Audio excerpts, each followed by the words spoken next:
Sports.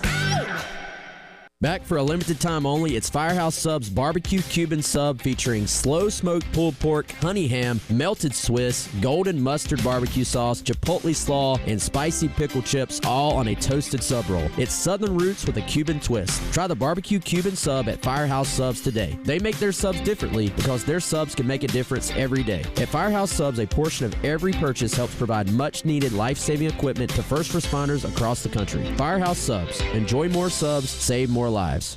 Call Zerorez Carpet and Air Duct Cleaning today and mention me, Bill Gunner, at 107.5 The Game to get a free hallway cleaned with 3 rooms of carpet for only $129. Book online at ZerorezColumbia.com. Powered by Integrated Media, The Game TV. Sponsored by Shepherd's Glass, a true reflection of quality. The Game TV. Sponsored by Shepherd's Glass.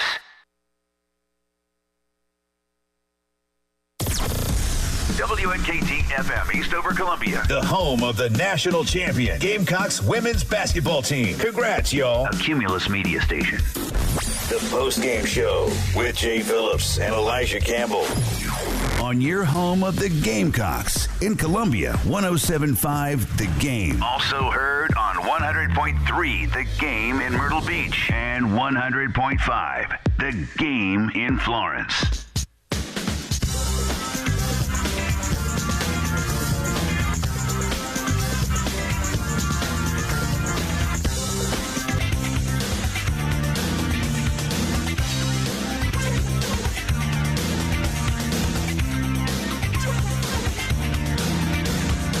O'clock on a Monday afternoon. Welcome aboard the Postgame Show. Good to be back after a day away of more dorming.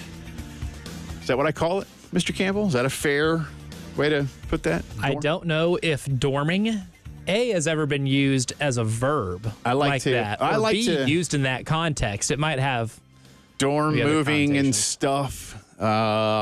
Pretty much done with that now. My number 2 daughter has one more bit of stuff to do as she moves into a new apartment. And then I'm told by Mrs. Phillips that most of the hard physical labor that involves that will be done at least until, say, Christmas time, when I have to. When the semester ends. Yeah, you know, hopefully most of the heavy stuff stays, I guess, until May. But anyway. But good to be back, and I guess I missed the Amari Huggins-Bruce announcement on – I didn't miss it, but I didn't get to talk about it. I have spoken to some folks close to the program about that, and we'll get into some of those details in just a little bit. Our buddy Mike Yuva had a piece on that. He'll join us coming up at the bottom of the hour. His final thoughts and predictions. I have a poll question running today on 4 position groups. Well, special teams is not a position group, but it's an area, a phase of the game. But which phase or position group still concerns you the most? Defensive back, offensive line, special teams just as a total unit, or wide receiver. And we'll give you some results coming up in just a little bit. Michigan got their notice on the Wild Stallions situation. Big Ten has announced its tiebreakers. How similar are they to the SECs? We'll touch on that for you. And we don't get another poll today, right? Like an AP poll? Yeah. We do not. Okay. Why? I mean, they had games. It was a 0th week.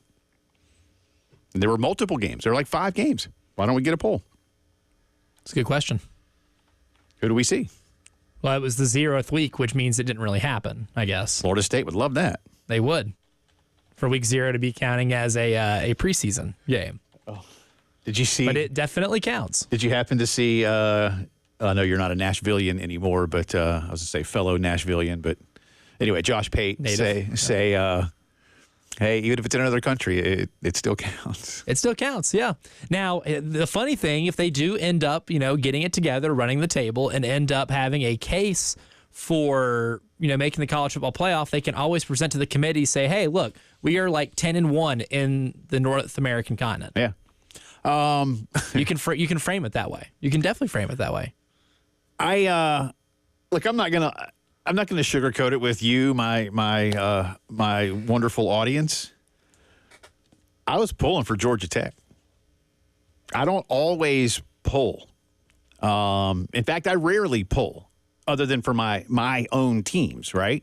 Like, otherwise, I'm a sports fan that likes good games. I want close games. And if I'm a neutral that wasn't pulling, that was a great game, man. It wasn't even what I would call ugly. It was very old school. Lots of running the ball, lots of controlling the clock. Each team only possessed the ball 7 times.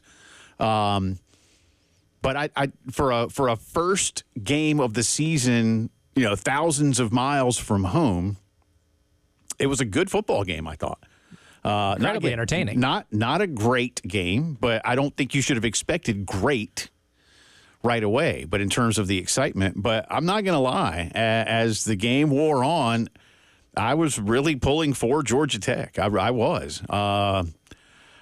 Look, I don't hate Florida State or anything. I don't really have a dog in that hunt when it comes to what they're doing with the ACC. But part of my job is to give my opinion on how I see things, especially when it comes to the sport of college football or just college athletics in general. And between the way Florida State acted at the end of last season, and I say Florida State collectively, the program itself, the school, the athletic department, the fans, the attorney general. Yeah, and then what they did, and that's just with the football portion of things, right? Like the playoff part. Then to get into what they're doing against the ACC. And again, whatever happens to the ACC happens to the ACC. I'd rather see the ACC stay together because I hate what happened to the Pac-12. And I don't want to see that happen to the ACC. I mean, I grew up in ACC country, and even though my school hasn't been in the ACC since I was in diapers, and I was a very young kid. I wasn't even 1 when Carolina left the ACC. I still like the ACC. I got lots of friends that went to Clemson, to North Carolina, NC State.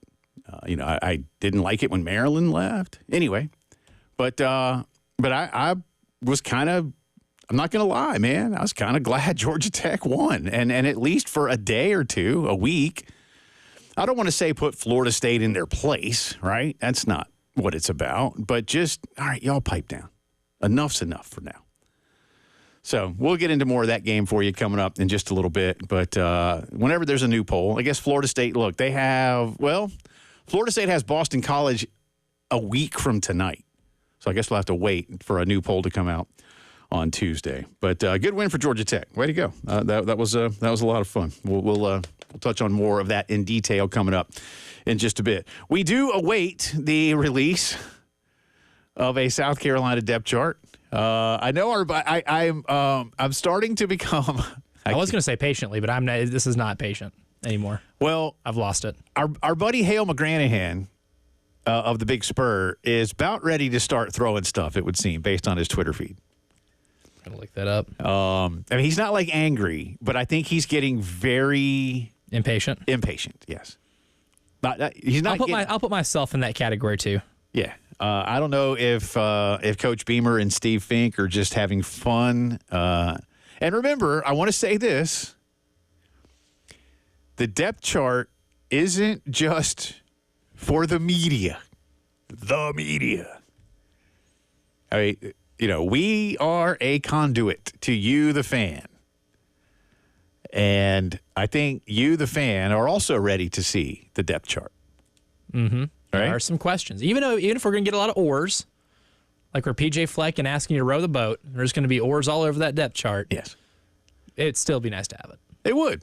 And again, I know enough to know that this coach and his staff will not put out one depth chart this week and have it be the only depth chart that we get to read from all season long. Again, I've joked about Coach Muschamp. He'd put one out this week. And like I said, if everybody on it broke their leg, it's the same, and couldn't play by November, their names would all still be on there. It wasn't a living document, is what you said. Is right. What you'd say. No. It would be set in stone. Breaking news. Did we see this? CeeDee Lamb, $136 million deal? Yeah, second highest paid non-quarterback in the history of football now. I believe that was from. Who's the first? That's really a question. But the alert I got from the NFL app said second highest. Did not say the first. Yeah. It cut off. I want to find out who the first is. It's somebody we're not thinking. Who am I not thinking of? It's got to be somebody playing right now, right? With the way the money is. It has to. And I'm trying to think of position. Edge rusher, maybe? Myles Garrett, maybe? Question mark? We're going to find that out momentarily, I assure you. Justin Jefferson. Oh. Wow, so he's not even the highest paid receiver in the league. Can't even claim his own position. Yeah. Which Justin Jefferson is a better wide receiver. Yeah. We can't argue that. There you go, 136. So Cowboy fans, rejoice. That should be good. Speaking of rejoicing, and NFL fans, my Broncos won another preseason game last night. I mean, clearly. Are you excited to hang that banner? Clearly hang the preseason Zach banner? Wilson. I mean, why didn't they have Zach Wilson the whole time instead of Russell Wilson? That's the same. They traded for the wrong Wilson. For a second today, I'm not lying. Just for a second, I saw the headline on ESPN.com. Wilson will make 53 million. I was like, wait, like they don't have to put him on there to pay him, right? And I was like, no, yeah, different. I just for 1 second, I was like, of course not. And I was like, well, what Wilson is it? And I was like, oh, okay, okay. But just for like a brief second, I fooled myself into thinking, like, what are they doing here? Imagine the damage you could do to certain positional markets in the NFL if, like, the punishment for having to, this wasn't just paying somebody's contract whenever you traded them. They had to keep their roster spot. Yeah. They'd have to play, but they'd have to keep their roster spot. Yeah. We would definitely see a shift in how some of these contracts are being made. It would be. Or worded, you know. Yeah. That'd be funny. But anyway, the Broncos are going to be fine now. Again, they're they're not going 17-0, but 15-2 feels about right. Yeah, maybe. 16-1. They'll lose. I think you're being a little too generous. Well, Bo Nix is your starting quarterback, right? Sure. Like, so I mean, 2 losses might be a little ambitious. That's true. I think they should be fine. Anyway, so Carolina, Old Dominion, Gamecocks 21-point favorites. The over/under 52.5. Forecast for Saturday is what I would call typical. It's going to be about 90 degrees, about a 40% chance in the afternoon. It's officially like a 4:15, 4:20 kickoff. 4:15, I think, is the kickoff. And guess what? Right as I say this, we have the depth chart. We have. Oh my goodness, the depth chart. I tell you what. Do you want to take a break? I think we probably should. Let's take a break. We can review this ourselves. Steve Fink put it out 3 minutes ago. So I think he was listening to us complain about it. He might have. Either that or Hale finally went down to the Rice building and just said, dude, seriously, put out the bleeping depth chart. Or maybe he threatened to steal it and release it himself. Hale was not having any more of this. All right, we have the Gamecock depth chart, kids. So that just upends everything else I was getting ready to do. We will give you. I guess we'll stop talking about the Broncos' chances of winning the Super Bowl now. I guess fine. That's right. Or Bo Nix's MVP chances, fine. We will come back on the other side of the break with the starters and the backups for the Gamecocks against the Monarchs. It's the postgame show. 107.5 The Game. In Columbia. 100.5 The Game. In Florence. 100.3 The Game. In Myrtle Beach. The Game Network. Sibs and Sounds, Saturday, September 28th at the Carolina Haven. It's the only craft beer, wine, and spirits tasting event that is indoors under the cool AC. Over 40 brands of local, regional, and national craft beers, wine, seltzers. Live music by Ken and Drew of Sister Hazel, Dazer, and the Donovan Twins. Get your early bird unlimited tasting wristbands starting at just $35 at sibsandsoundscola.com. sibsandsoundscola.com. 107.5 The Game. Broadcasting live from the Herndon Chevrolet Studios. Take up to $20,000 off new Silverados. Stop by or shop online today and see why Herndon Chevrolet makes you smile. Together, let's drive. It wasn't that long ago. We had some pretty good storms roll through the Midlands of South Carolina. A lot of folks had some trees down, if not trees, and certainly limbs and other debris. And if you get worried about how you're going to keep that up, on your property, maintenance-wise, when the weather gets worse, and it will again, it's still hurricane season after all. Cato's Power Equipment is here to help. They have long been your family-owned steel dealership. They've got fantastic specials on some of your best yard work essentials. $50 off the always popular steel MS250 chainsaw. Makes easy work of storm cleanup, limb clearing. If you've got other cleanup, the steel BR800X backpack blower is also $50 off. Whatever the storm clearing needs may be, do what the pros do. You go to Cato's Power Equipment. Listen, a big blower like that, too. Forget about just the storm debris. I mean, look, the leaves are going to be falling here soon enough. Check them out at Cato's Power Equipment, 4012 West Beltline Boulevard for that. Many other great specials. Family owned since 1983. Always online. CatosPowerEquipment.com. Don't let the season fool you. It's pool time in the Midlands. Hi, I'm Paul Romenstein, proud owner of Midlands Landscape and Loans. We have the experts in custom pool design and installation. The summer months might be flying away, but in the Midlands, the heat is here to stay. Dive into comfort and beat the heat all year round. Call Midlands Landscape today and make your dream pool a reality. MidlandsLandscape.com. The children's music and dance teacher who couldn't cha-cha. I was always on my feet. It was just so painful. Elisa couldn't let her students down, so she stepped up and went to the Good Feet store for personally fitted arch supports. I would work an entire day, and my feet didn't hurt at the end of the day. That was when I knew, wow, these are different. But the really good part? It's good to be dancing together again. Stop by or schedule your free fitting at goodfeet.com. The Good Feet store. Call 1-800-NEW-FEET or visit goodfeet.com. Nachos! Yeah, your nachos! Hey, I'll take some. Great. And some Frank's Red Hot. Oh, nah, I'm good. Oh, you're just gonna eat these dry, plain, boring nachos with no Franks. Seriously? Frank it up. Frank it up. Come on, lady. Frank it up. Frank it up. Frank it up. Yeah! Yeah, this guy finally gets it. Hey, look, we're on the Jumbotron. It's the perfect blend of flavor and heat. Frank's Red Hot. I put that on everything. Hey, guys, it's Jay Phillips for the Men's Clinic. Too often, guys won't go to the doctor when they're feeling off, whether it's because they think they can tough it out or because they just don't want to talk about it. Don't be that guy. Get to feeling better after you see Dr. Dan Balknight and his team at the Men's Clinic. They are experts in health care for men and dedicated to making you feel like yourself again. You can schedule a free consultation by calling 803-875-MENS and learn more online at themensclinicsc.com. What you're talking about. Sponsored by Love Chevy. It's back to cool season with big-time savings on Tahoe Suburbans and the all-new Chevy Traverse. I-26 at Harbison at lovechevy.com. Together, let's drive. Bill Gunner for my great friends Rock and Daniel Lucas at Charwood Golf Club. Hey, the fall, better weather, exciting days are right ahead of us, and getting out to Charwood Golf Club is something my son Austin and I love doing because it's a relaxed, fun environment where you can go out, play music, enjoy an afternoon outdoors, and enjoy the excellent layout that is Charwood Golf Club. Line up your tee time today. 803-755-2000. Again, that's 803-755-2000. Call Charwood Golf Club today. Hit us up on the Firehouse Subs text line, 803-404-6100. Your home of the Gamecocks in Columbia, 107.5 The Game. Also heard on 100.3 The Game in Myrtle Beach and 100.5 The Game in Florence.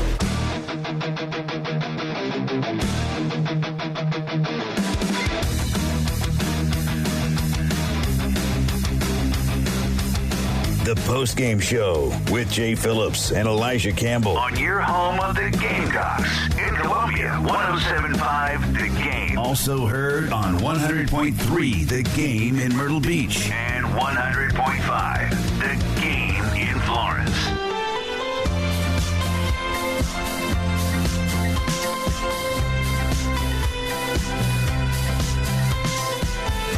Welcome back into the post-game show here on a Monday afternoon. Alongside Elijah Campbell, I'm Jay Phillips. We have the Gamecock depth chart. It is ready to go. It's about time, right? No, we're kidding. But Steve Fink, the moment we've all been waiting for. Steve Fink says, you asked for it, here it is. So we'll start at the wide receiver position. Jared Brown is listed first. Followed at least at the one slot by Nick Harbor or Delvin Campbell. And then the second wide receiver spot is nothing but oars. It's more oars than the rowing team. Gage Larvadain is listed first. Does that matter? I'm going to say it does. If we're looking into it pretty deep. I mean, otherwise it could just be alphabetical, right? So I'm going to look at it that way. Yes. Gage Larvadain or Mazio Bennett or Peyton Mangum or Luke Doty. So everybody was right about the oars. Yes, and the wide receiver room. But then the third wide receiver spot, there's no oar. Dre Jacobs listed above Tyshawn Russell. Offensive line, start at left tackle. Josiah Thompson or Tree Babalade. I think that's going to be Josiah Thompson based off what was said at the Collins show. I trust him. Yeah, left guard, Kamar Bell is listed above Marquis Anderson. Center, Vershawn Lee. That was the surprise of absolutely no one. Ahead of Ryan Brubaker. At right guard, Torricelli Simpkins or Trevon Baugh. That one's a true or, I would say. Yeah, it feels like if you pressed me right now based on chatter, and we'll see if Yuva agrees in a little bit, I'd say Simpkins. Like maybe 55-45. Oh, okay. Just a little. I know it's very tight, close. Tight. And at right tackle, Casey Henry is listed over Jatavius Shivers. Tight end, two of them. Josh Simon listed ahead of Michael Smith at one spot. Brady Hunt listed ahead of Mo Brown at the other. At quarterback, Lenora Sellers over Robbie Ashford. We knew that one. And at running back, Rocket Sanders is listed first with Juju McDowell or Oscar Attaway in the second spot. Now, to the defense. On the edge, Kyle Kennard or Gilbert Edmond with Desmond Umeazulu behind. On the interior, Tonka Hemingway or TJ Sanders ahead of Monkel Goodwine. In the interior, Boogie Huntley is listed as a starter with Nick Barrett or DeAndre Jules behind. On the other side, Jatius Gear is listed ahead, or Brian Thomas ahead of Dylan Stewart.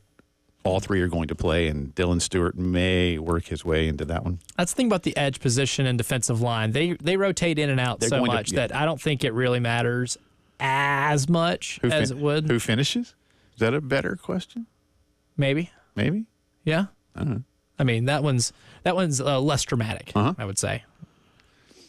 The middle linebacker spot, Bam Martin Scott or Demetrius Knight ahead of J.R. Johnson. Fair. The wide spot is Debo as the starter. No or there with Bengali Kamara and Mo Kaba listed behind. The nickel will be Jalen Kilgore with Kelvin Hunter or Jalewis Solomon backing him up. We knew that one too. Hearing some cross-training with Kilgore as well to play a little safety perhaps. I can see he's got that skill set. Yeah. I don't see why not. At the one corner, of course, will be O'Donnell Fortune. We knew that one with Emory Floyd or David Spalding backing him up. The free safety, of course, is Nick Emanwari, David Boosie, or Gerald Kilgore backing him up. DQ Smith and Peyton Williams, 1-2 at the strong safety spot. And still nothing on the other one yet, but it will be either Judge Collier or Vicari Swain to start opposite O.D. Fortune. Alex Herrera has earned the place kicking and kickoff responsibility. No or there. Kai Kroger, of course, is your punter. Hunter Rogers is your long snapper. Kai Kroger will be your holder. Your kickoff return team. Juju McDowell and Nick Harbor. No ors there. Those will be your two that start that spot at least. Juju and Nick. And your punt returner, Juju McDowell first, backed up by Gage Larvadain. So Juju is going to become your return specialist. I like it. I think that's probably what suits his skill set best. He's good out in space. Give him the ball out in space. Let him make guys miss. And I kind of like that for Nick Harbor a little bit. I think it's two completely different, body types. Kicking it to one or the other, two different skill sets. I don't know. It can mean different things. So 9 wide receivers are listed this week on the depth chart. And 4 tight ends. I think all of them will see time. I don't mean all of them will catch passes. I'll say, how many of them, most important question, how many of them see targets? Out of 14 pass catchers that aren't running backs. Running backs see pass catchers. Yeah, 9. But 10 of them? You go 10? I was thinking 9. Okay. Over under 9.5? I'll take the over. Well, I like setting that. Yeah, that's a fair one. Yeah, over under 9.5. How many pass catchers between receivers and tight ends? Because we did not include running backs. Yeah. So okay. So make sure 1, 2, 3, 4, 5, 6, 7, 8, 9. So 13. Yeah, over under. Y'all hit us up. Over under. You know what? 9.5. Over under 8.5. Ooh. Playing with disaster. 803-404-6100 on the Firehouse Subs text line. Over under 8.5 of those players the post-game show targeted. Hit us up. Over under 8.5. I think I'd still go over. I'm feeling over. 9. I mean, should we set it at 9.5? Is 8.5 too easy? Maybe just purely on vibes and feel, without any actual quantifiable. We should have gone with our gut for 9.5 was the better one. You said 9, I said 10, and we came at 9.5. So you know what? Forget what I said about the 8.5 number. Book went up. If you didn't put your bet in before that. Yeah. Sorry. Yeah, we're going to go back to it. Over under 9.5 of the wide receivers and tight ends listed get targeted. Yes. On Saturday. Targeted. Not receptions, just targeted. I mean, you'd like to think that if they get targeted, they catch the ball. Yeah, exactly. Yes. But just for mere purposes of how they're going to be used. That's typically the goal. We'll cross that catching the ball bridge when we get there. But I do like 9.5 as a fair one. Shouldn't, I guess, be surprised that only 3 running backs are listed on the depth chart? I kind of am. Just because Jawarn Howell had so much expectation coming in because of how good he was the last year at South Carolina State. And DJ Braswell is back. We've heard some things. Yeah. It's a really deep room. And I think that's why I'm a little surprised. Probably in terms of the sheer number of players at each position, I am kind of surprised just to see. I want to, and maybe we don't do this today. And it's not like he is a surprise. But over under carries, not touches. Yes, but just handoffs out of the backfield. To Sanders. I think they ease him in, but they're not going to go over 20, but they're going to go more than 10. Because you got to establish some type of rhythm, right? I'll go 13.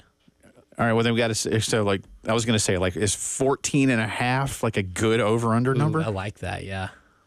I think that's a really good over-under number. Okay, mark that one down too. 14.5 here. Let me go ahead. At the post-game show sportsbook. Yeah, Sanders carries. Again, not Sanders. What if we did touches as well? I mean, you're going to target some of those guys, right? You should. I think with the amount of talent you have in the backfield, where all 3 are proven pass catchers, especially Attaway. Attaway, his entire college career at North Texas, proved he could catch passes out of the backfield. All right, let's go. Yeah, 14.5 carries for Sanders. And I feel like we need to do over-under touches for the running backs as well. We'll come up with that one later. I need to chew more on this. Again, the depth chart is out. Thank you to Steve Fink. Thank you to Coach Beamer and the staff for getting that to us. Lots of oars as expected. Not as many as Tennessee, but close. Rowing the boat. That's right. And no. I'm sorry that I'm reading this, as we go on the air. So I'm not trying to give you dead air. You're building suspense. Well, I just don't. I'm looking for any major omissions. No, not so much omission as just surprise. And I don't see any surprises. No, I mean, I think it's interesting. Dylan Stewart being technically third listed on one of the edge. I was getting ready to say that because he was so good. Yeah, Jatias Gear on that one, or Demetrius Knight. Out of all the oars, that might be the most subject. Brian to change. Thomas. Sorry. Personally, I think that might be the most subject to change. Yeah. Well, and again, the new D Stu we have heard a lot about, and he is going to play. You mentioned that when we were reading that one for the first time. All 3 of those guys are going to see their time and opportunity. And like I say, if I'm Clayton White, I'm really kind of, dare I say it this way, salivating over this because I've got a bunch of dudes. Now I need to go see what they can do. I need to see how disruptive a force they can be individually and collectively. And if I can keep running them in and out, it's going to be great because my next 2 games are against two coaches that have teams that mandate amazing play on the line of scrimmage in Stoops and Kelly. And so what you're going to be able to do against those teams is paramount. And that's why I say, I'm taking, however many I've got. If I'm taking this many guys, this is what I'm working with, because who am I taking to Lexington next week? That's who I'm focusing on primarily, in my opinion, for what we're going to be looking at. All right, Mike Yuba joins us on the other side. He'll be looking at the depth chart as well. We'll get his take on this. And, again, the departure right at the last for a Gamecock transfer receiver. What does Mike think about AHB moving on? We'll get into that and more with Mr. Yuba of Gamecock Central when the postgame show returns. The Game Network in Columbia. 107.5 The Game. In Florence. 100.5 The Game. In Myrtle Beach. 100.3 The Game. Ever sit in this meeting? What would you say you do here? I have people skills. I am good at dealing with people. Can't you understand that? Think to yourself, man, I'd rather be listening to the game. You're listening to Bill Gunner, Preston Thorne, Jen Jensen. It's the early game. Well, just go to iTunes or Google Play and download our app on all of your devices, and you'll never be without the game again.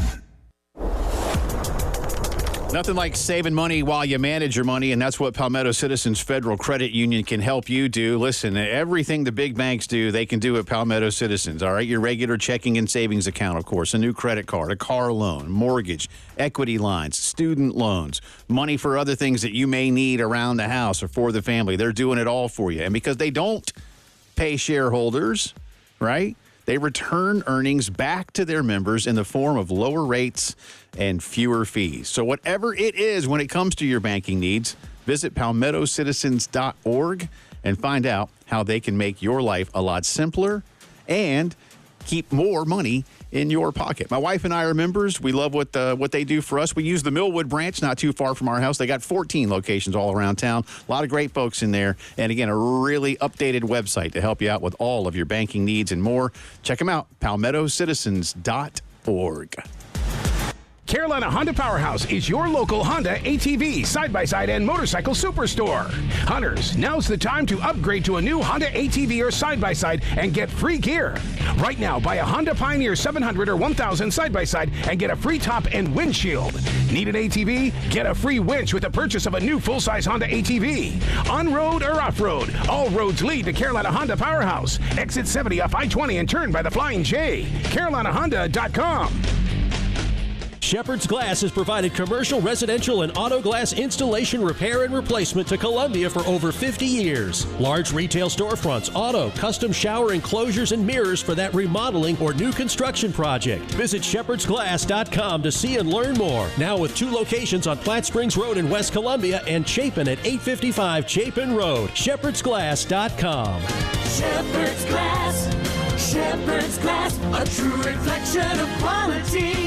Enjoy Gamecock Football Saturday at Columbia Craft Brewing Company on Green Street. Whether the game is home or away, Columbia Craft can be your tailgate headquarters. Enjoy a tasty treat from their lineup of local food trucks with any of Columbia Craft brews. Locally owned and operated, the enthusiasm Columbia Craft drinkers have for game days is awesome. Be there each Saturday to experience a new kind of tailgating. Columbia Craft is proudly distributed throughout the Midlands by KW Beverage. To try some of the brews handcrafted in Columbia, go to kwbeverage.com and hit the product hunter to find locations. Calling all business owners and property managers. Is it finally time to get that parking lot or driveway repaved? Call Black Seal today. Black Seal is a locally owned commercial asphalt construction and maintenance company, servicing local churches, schools, shopping centers, warehouses, restaurants, you name it. If it needs asphalt paving or asphalt repair, Black Seal has you covered. If you're looking to pave your parking lot or driveway, Black Seal paves the way. Black Seal also provides maintenance options to maintain your asphalt and improve your curb appeal. Get your free estimate and visit blacksealsc.com to learn more. Strengthening the lives of children and families is a passion. Turn that passion into results as a child welfare case manager. Learn more at dss.sc.gov. This message is sponsored by the South Carolina Department of Social Services. Harlem's Closet is the sweet deal of the week. Get a $100 gift certificate for just $50. Visit 1075thegame.com beginning this Friday at 9 a.m. to get your $100 gift certificate to Harlem's Closet for just $50. what you're talking about. Sponsored by Love Chevy, where back to cool means award-winning savings. I-26 at Harbison and at lovechevy.com. Together, let's drive. Hey, it's Rich Eisen here. Join me and my compadre, Chris Brockman, every Monday on the Overreaction Monday podcast. You're also saying the record's going to go down. I'm saying the record's going down anyway. The guy. I don't think you're off on this at all. Like, you're spot on here. I don't think this is an overreaction because we have no idea what we're reacting to. Come react or overreact with us. How would you say that? An overreaction, sir. Overreaction Monday. Wherever you listen, it's game over. Over, man. What you're talking about. Sponsored by Love Chevrolet on the Game Network. Talking the release of the Gamecock depth chart and a whole lot more while we're at it. Our buddy Mike Yuba going to join us on the guest line here alongside Elijah Campbell. I'm Jay Phillips. Appreciate you being with us. And just wanted to, again, I just sent out a tweet. Want to make sure Hale's okay. Just said. Just checking on him. Well, I mean, look, Hale's probably already put down a few now that this has come out. Yeah, celebratory mood and whatnot. That's right. So, just want to make sure somebody's there to prop him up, give him a couple aspirin, a sandwich, all right? Some water. Yeah. Mr. Yuba joins us now from up north as he's covering both the Pats and the Gamecocks in his career this fall. How are you, sir? I'm doing well. How you guys doing? Doing all right. Depth chart release day. You feel good about this? Yeah. We also call it oar season. That's right. I know Shane kind of had some fun with that during his call-in show last week. But, I mean, look, at this point of the year, nothing's going to surprise me. I'm not going to get so caught up on some of the oars, especially at some of the positions, right? Wide receiver, defensive tackle, the edge room. There's so much depth, and there's been some really good competition, even on the offensive line, that heading into at least week one, it shouldn't surprise you that there's so many oars. And that means there's been some good competition. I wouldn't look at that as a negative. And I think some fans understand that, but for some that also look at it as, wait, why are there so many oars? Don't look at it as a negative. There's some really good competition, and that's what you're looking for. When you anything stand out though? The one thing Elijah and I just talked about, like Dylan Stewart, and you mentioned some of those spots right there, Mike. So maybe I'm answering your question or my own question to you, but I don't really see anything that goes like, whoa, didn't see that one coming. No, and I think I actually posed that question a little while ago on social media, and I think some people asked that. Hey, I'm kind of surprised seeing Dylan where he is. To me, I'm not. I mean, if you've gone back and you've listened to what Sterling Lucas and even Clayton White have said, going back to the spring, they've said multiple times that the vision is that what they hope to do is be able to do hockey shifts. And essentially what that means is being able to rotate guys in and out just because they do have so much depth and they truly believe in the talent that they have. Now, obviously, they need to go do that week one and be able to continue to do that to a point where you can make that happen week in and week out. But to me, all six of those guys that are listed at edge, I expect them to play week in, week out. How many snaps they get, that's a different story. But if anything, I wouldn't get caught up, and I put this out in a story today on Gamecock Central, don't get so caught up, especially with a guy like Dylan Stewart, with the number of snaps that he's playing, especially early on. If anything, that just means he's going to be fresher, he's going to be hungrier, and he's going to be going up against an offense that as the game goes on, they're going to get a little tired. And you'll be able to hopefully do some more damage and be able to go out there, create more TFLs, create some sacks as well. And looking at the wide receiver group, that's been one of the the hottest topics of discussion when talking about position groups on this team. Jared Brown named a starter. You have the Nick Harbor or Delvin Campbell. Then you have a bunch of oars on the other receiver, and then Dre Jacobs over Tyshawn Russell. What was your initial reaction to seeing the wide receiver depth chart? Who do you believe has probably created the most separation based off conversations that you've had? Well, shoot, I think first and foremost, give credit to Peyton Ingram. There's a guy that, what a phenomenal story, comes in as a walk-on, earns a scholarship a couple of years back, mainly a special teams guy. Outside of having a phenomenal catch against Tennessee on a fake punt a couple of years ago, he really hasn't been able to do anything, from an offensive standpoint. But he's been making the most out of an opportunity, knowing that, hey, there's a lot of new faces in this wide receiver room, and he's put together a really solid camp. Now, does that mean Peyton's going to go out there and see, 15, 20-plus snaps, not necessarily, but he certainly put himself in position to at least be in that conversation heading into week one. As far as the other guys in that room, look, there's been some really good competition. I know we're going to talk about the departure of Huggins-Bruce, but that plays a part of it. There's been guys that have stepped up, guys like Jacobs that have come in here right away and have been able to pick up the playbook and have done some really good things on top of guys like Mazio Bennett, the true freshman, doing good things going back to the spring. So I think more than anything, you should feel better about where the wide receiver room is. Again, you have to go out there and actually prove it on the field. But I can say this, and it's going to go into what we talked about with Huggins-Bruce. I've been covering this team since 2016. There's been plenty of seasons where I've seen South Carolina have to throw wide receivers out there just because they need a body out there. It doesn't feel like that's the case this year just because of how good the competition was this fall camp. Talking to Mike Uva of Gamecock Central, the depth chart has been released. Gamecocks and Old Dominion get it going on Saturday afternoon at Williams-Brice. Let's get into the Amari Huggins-Bruce story now.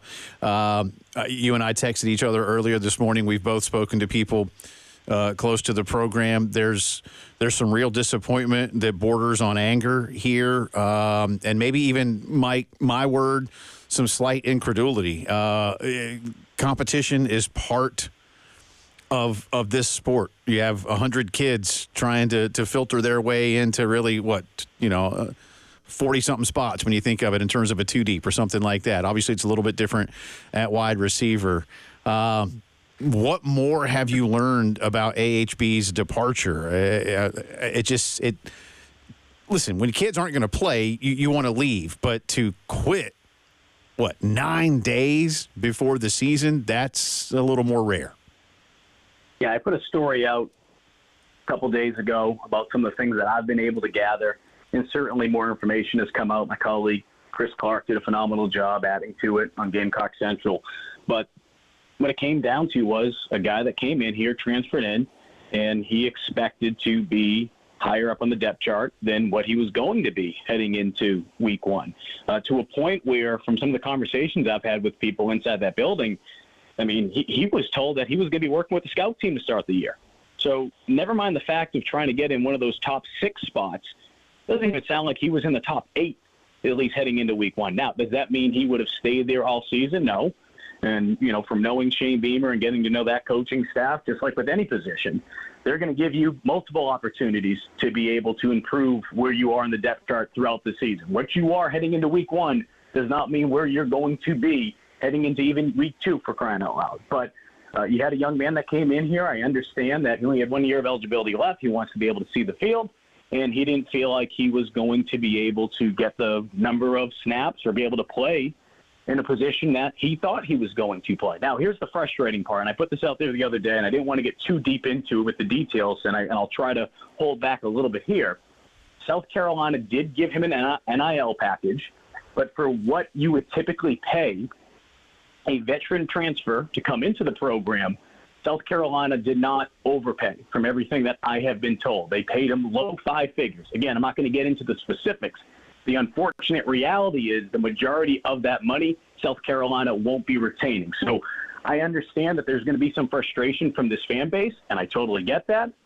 But sometimes, I'm not a, economics major or, deal with stocks and all that every day. But, sometimes you just got to cut your losses and move on and just be grateful that you didn't lose more money in comparison to what South Carolina has done in the past, unfortunately.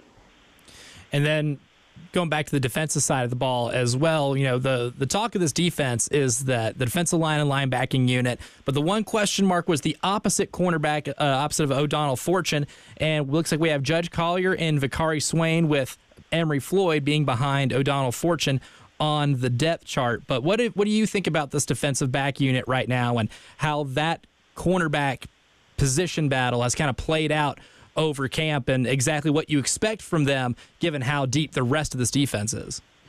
Well, first and foremost, big credit to Emery Floyd. Here's a guy that juggled track and field as well as football, decided to focus on football this year. And that's not a shot against Nick Harper. Okay? I just want to throw that out there because some people try to connect dots here. That's not what I'm saying here. But he decided to focus a little bit more on football.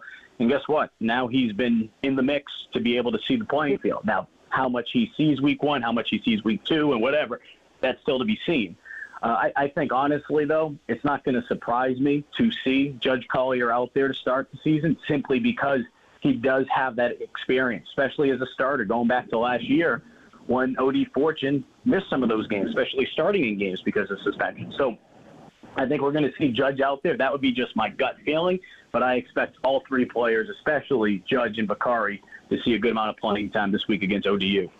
Mike, last thing for you today. I got just over a minute left. Juju McDowell, Nick Harbor listed as kick returners with Juju above Gage Larvadain as the punt returner. That tells me that Juju will be your primary punt guy. That says a lot about what they think of him in terms of maybe being the number one return specialist on the ball club.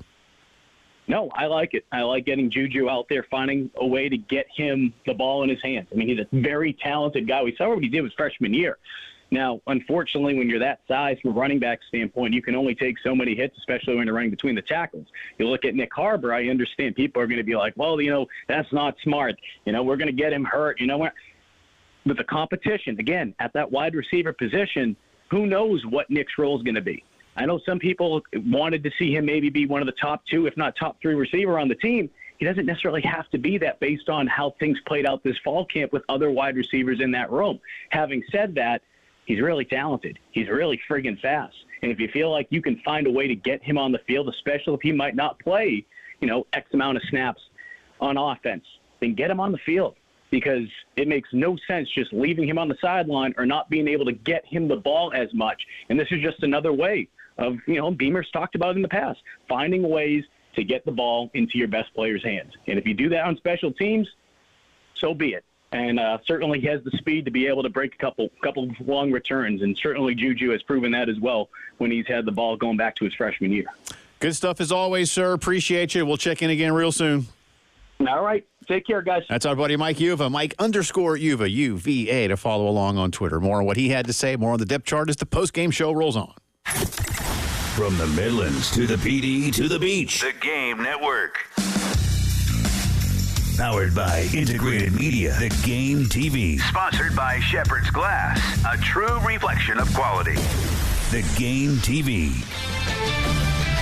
This is Jim Rome with a Sports Minute. You want to talk about team building. The way to do that is to get stuck in an elevator for 2 hours with 15 other people, including 11 of your sweaty teammates, including the $262 million man, Justin Herbert. True story. Wild situation. And wouldn't you know that Jim Harbaugh would have FOMO over not being a part of it? I'm Jim Rome.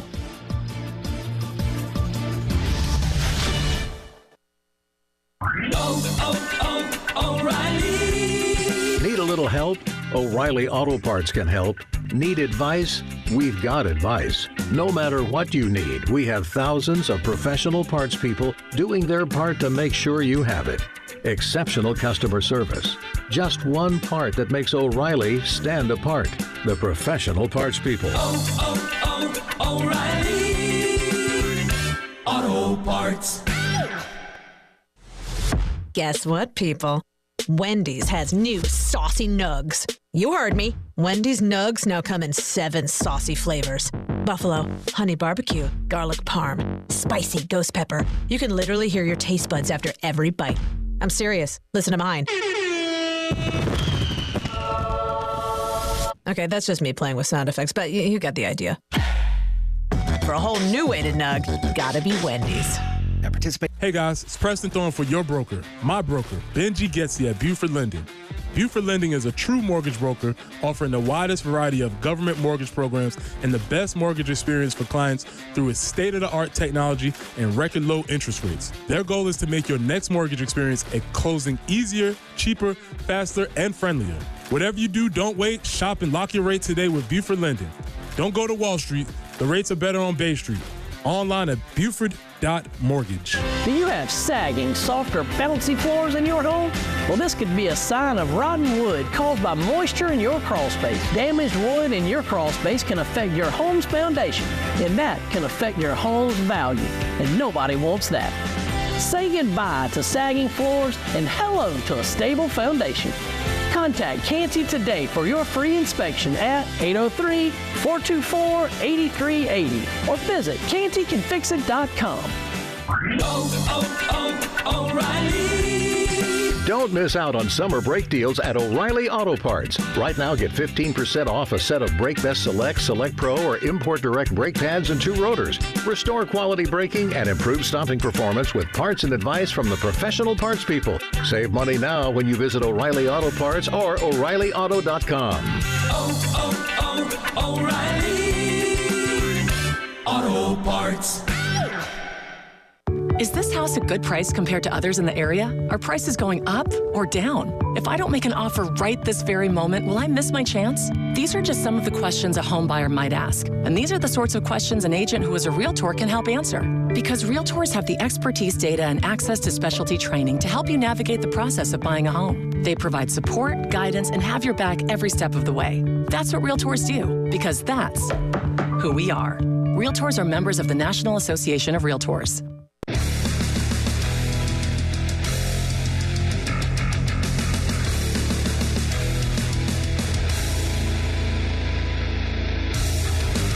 The Postgame Show with Jay Phillips and Elijah Campbell. On your home of the Gamecocks. In Columbia, 107.5 The Game. Also heard on 100.3 The Game in Myrtle Beach. And 100.5 The Game in Florence.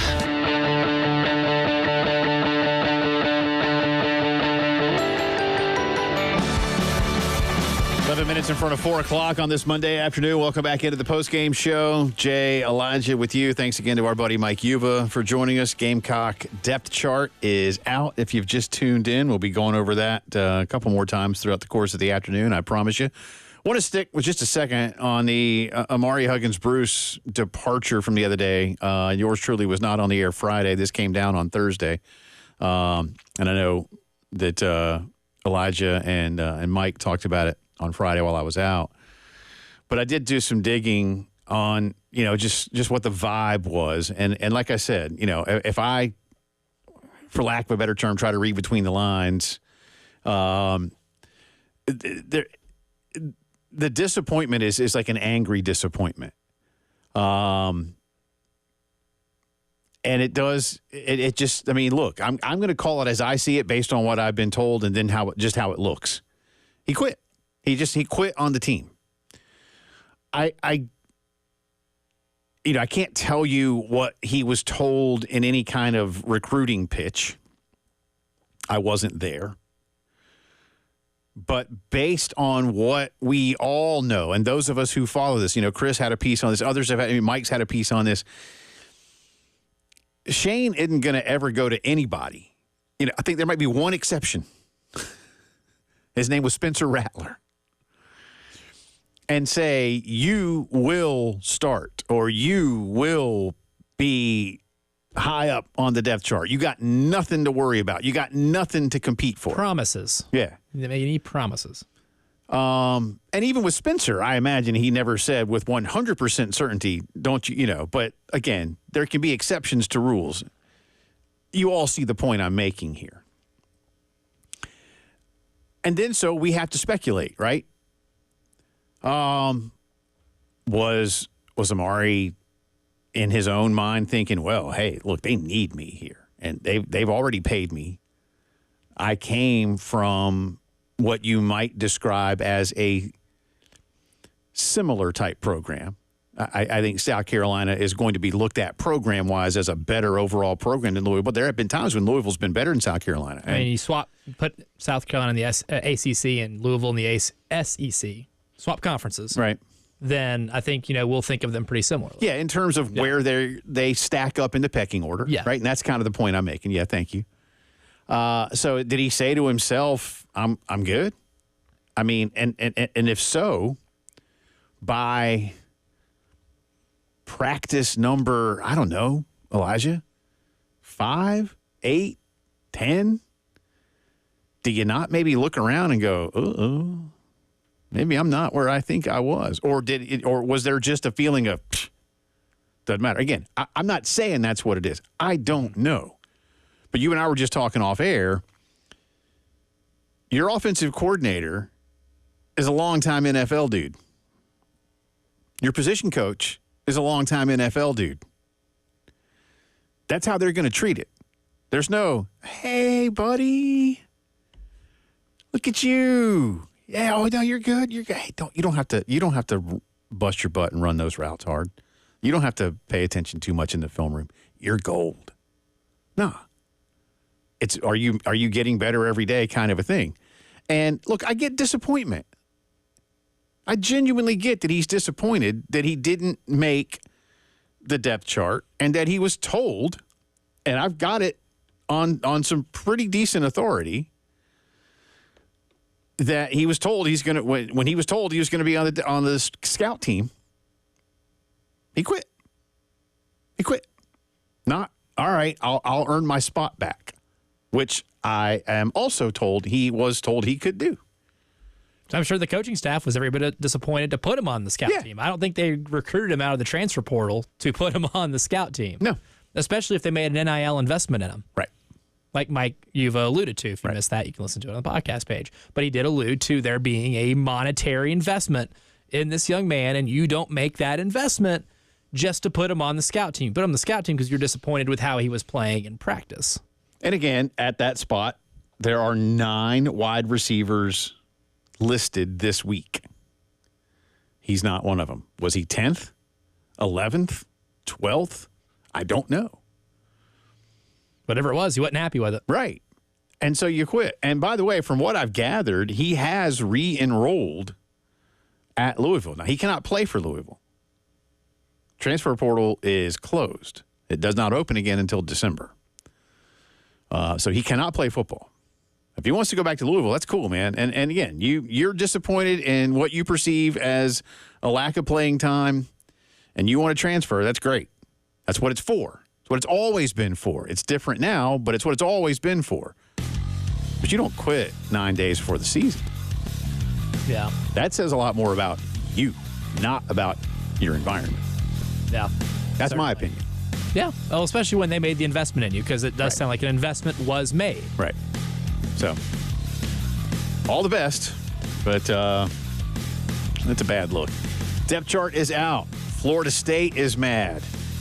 Cowboys made a CeeDee Lamb very rich. We'll get into all that for you in hour 2. 107.5 The Game. Broadcasting live from the Herndon Chevrolet Studios. Take up to $20,000 off new Silverados. Stop by or shop online today and see why Herndon Chevrolet makes you smile. Together, let's drive.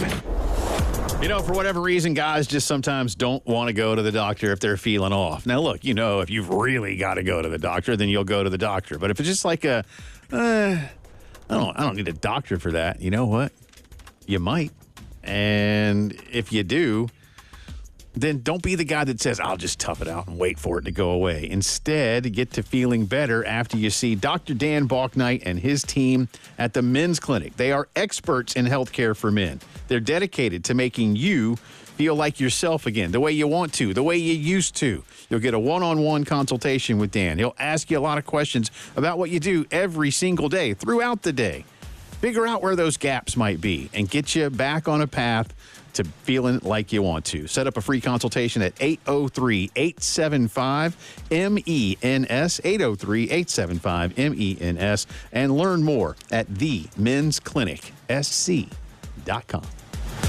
We are so excited. Sound and Images has upgraded to a phenomenal facility at 807 Bluff Road, right there across the street from our friends at the State Fair. We have new upgraded facilities, video conferencing room experience that will seat up to 35 people depending on configuration. We also have meeting space and venue space on property to offer our partners at Sound and Images. Please contact Sound and Images at soundandimages.net, your commercial AV installation and live event production specialists. Are you a Gamecock fan that's looking for flexibility to attend the games you want without committing to season tickets? If so, the Gamecock Go Pass is for you. For only $20 a month, your Gamecock Go Pass subscription provides you with access to all non-conference football games, most men's and women's basketball and baseball games, and all softball, soccer, and volleyball games. Plus, you have the ability to add on tickets for conference football games and premier basketball and baseball games for an additional cost. To learn more and sign up today, visit thegamecockclub.com/go. From lazy days and spontaneous adventures to revving up and reconnecting, you can almost feel the excitement building, the road ahead, and a whole new season of possibilities. It's back to cool time right now at Love Chevy with amazing savings on a lot chock full of brand new Tahoes, Suburbans, and the totally redesigned Chevy Traverse. A bolder exterior design, turbocharged V6, best-in-class cargo area, plenty of space for the team and the tailgate. Speaking of football, every day is game day at Love Chevy, where it's all about the fundamentals, honesty, integrity, and straight talk. No ridiculous add-on stickers like the other guys. And who could forget about Love Chevy's $1,000 low price guarantee? Get back to cool today at South Carolina's #1 volume Chevy dealer, I-26 at Harbison, and at lovechevy.com. Together, let's drive. That's the power of love. Love Chevy. There's never been a more affordable way to get on the water than during the inventory clearance sale at Mid-Carolina Marine. Get the boat of your dreams and cruise away with unbeatable savings on center consoles, bay boats, pontoons, deck boats, and more. Special rock bottom pricing on remaining Stingray boats and Berkshire pontoons. Create lifelong memories with these affordable boats, perfectly designed for family fun and excitement. Make this the year you finally get on the water. 718 Sunset Boulevard in West Columbia, or visit midcarolinamarine.com. Firehouse subs, hook and ladder jingle, take one. Hook and ladder, when it's hot, it just tastes better. Warm that smoky turkey, that thin sliced honey. Guys, this is a 30-second ad. You gotta sing faster. Hook and ladder, when it's hot, it just tastes better. Melty cheese and toast spread, mustard, mayo, purpose bread, lettuce, green, and onion. The sandwich is too big for the song. It's too big. The Hook and Ladder, available only at participating Firehouse Subs restaurants.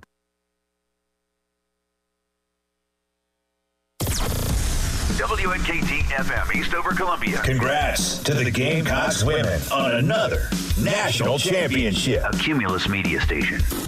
The Postgame Show with Jay Phillips and Elijah Campbell.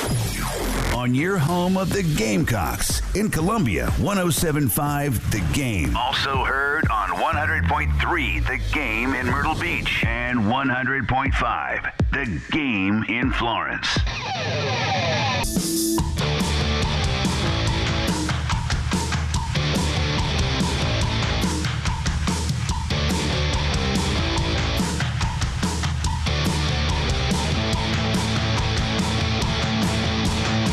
O'clock on this Monday afternoon. Welcome back in. Second hour of the postgame show coming at you from the Herndon Chevy Studios in downtown Columbia, South Carolina. Alongside Elijah Campbell, I'm Jay Phillips. Appreciate you being with us. Big news. Not long after we came on air, about an hour ago, Steve Fink and Shane Beamer releasing South Carolina's first official depth chart for the upcoming football season. We have been touching on that, and we'll do so again in just a little bit. Cowboys and CeeDee Lamb have reached an agreement on a 4-year deal that will pay CD $136 million. Can buy a lot of CDs with that. Cowboys better win the bleeping Super Bowl, man. Well, given the sample size of the last 2 decades, yeah, that's they will not. Totally reasonable. Yeah. What did you tell me the other day? They haven't even made the NFC title game in 25 years? Correct. Come on, man. Jarrett needs to let somebody else be the GM. Yes? Or someone that's not a family member run some football operations. Well, I feel... Steven does a lot there, too. Yeah, Steven does it, but I feel like he's... What I'll give Steven is, like, not benefit of the doubt, right? But he's grown up in it, if you will. Yeah. Because what is Steven? Probably late 50s? Something like that. And Jerry's owned the team now for 35 years. I mean, so Steven was like college age when his dad bought the team. And he's been a part of it pretty much the whole time. And he does have a lot of responsibility. But like even the other day, I see, Jerry on the sideline, talking after the game. I mean, it's like, dude, you're not the coach. But also in terms of Steven, you know what happens to other guys who grow up around the NFL and get jobs in the NFL and underperform in the NFL? They still get fired. Right. Well, one day. A lot of guys get fired who spend a lot of time. But one day he's just going to be the owner, which is good. Yeah. I do think he's, again, if nothing else, Cowboy fans need to rejoice in the fact, and I can't even remember who they picked instead. You might remember who they picked instead of Manziel. Because, like, Jerry wanted Manziel, and Steven was like, nah, Dad, no. I think they got an O-lineman. Yeah, I think so. Like, somebody good. I can't, I don't know. And, you know, like, John, if you're listening, our buddy John is a big Cowboy fan. He'll tell us. But anyway, that's a lot of money for CeeDee Lamb. You know, Dak is making a lot of money. There's only so much to go around, salary caps and whatnot. You know. You're going to have to start hitting on some draft picks. Well, I mean, you know what you need to do, right? It's like, man, CD Lamb Ford in Plano, Texas. Like, hey, CD, man, how'd you get a Ford dealership? Oh, man, just good investments. So what you're saying is they should money launder. Well, I didn't say that. You're just encouraging subliminally. I mean, hey, listen, Elijah, whatever it takes, man. I mean, it is a whatever it takes league, and whatever it takes. Somebody surely has thought of this by now. Well, if I'm thinking of it, you know, at 4:03 on a Monday afternoon in Columbia, South Carolina, then yes. But why they haven't followed through with it, I don't know. They have the resources to. I mean, they certainly have the resources to. I don't know. Didn't Peyton get like 10 Papa John's franchises when he became a Bronco? Or something? Like, wasn't there some kind of thing? Or, you know, like the David Beckham deal. Like the Lionel Messi deal. Like, Beckham was basically told, when you retire, we can't pay you what you've been making in England and what Spain. You're worth. Yeah, like, we can't do that here. We have limitations. We're going to pay you the maximum amount, but once you've retired and our league continues to expand, you're going to basically be given majority control of a brand new franchise without having to pay for it. Lionel Messi is being given, in addition to whatever he makes for Miami, he gets a cut of like every subscription fee from Apple TV Plus. That's a lot of money. In terms of what they're doing with MLS and the MLS package. And heck, he's probably just getting money from Apple. At this point, yeah. You know, cutting out the middleman. Right. Now, the player you're trying to think of who the Cowboys took as opposed to Johnny Manziel was offensive guard Zach Martin, who might end up being a Hall of Famer. Yeah, I was going to say, it was somebody good. That turned out. Yeah. Okay, I knew it was somebody good. I couldn't remember who. That's something he could put on the resume. Yeah. I was chosen instead of Johnny Football. So there you go. I saved the franchise from making a terrible, embarrassing mistake that is reserved only for the Cleveland Browns. Right. Poll question for the day. And now that the depth chart is out, I don't know if this changes anybody's minds or not. But as the question was, because I did it this morning, as we await the release, now that we have the release, I should probably change it, right? Of the Gamecocks depth chart. Which of these position groups or areas is your biggest concern before the season opener versus Old Dominion? And in alphabetical order, I listed them: defensive back, offensive line, special teams, wide receiver. Not surprised by the leader, but maybe I thought it would be a little tighter, Elijah. Maybe I shouldn't have.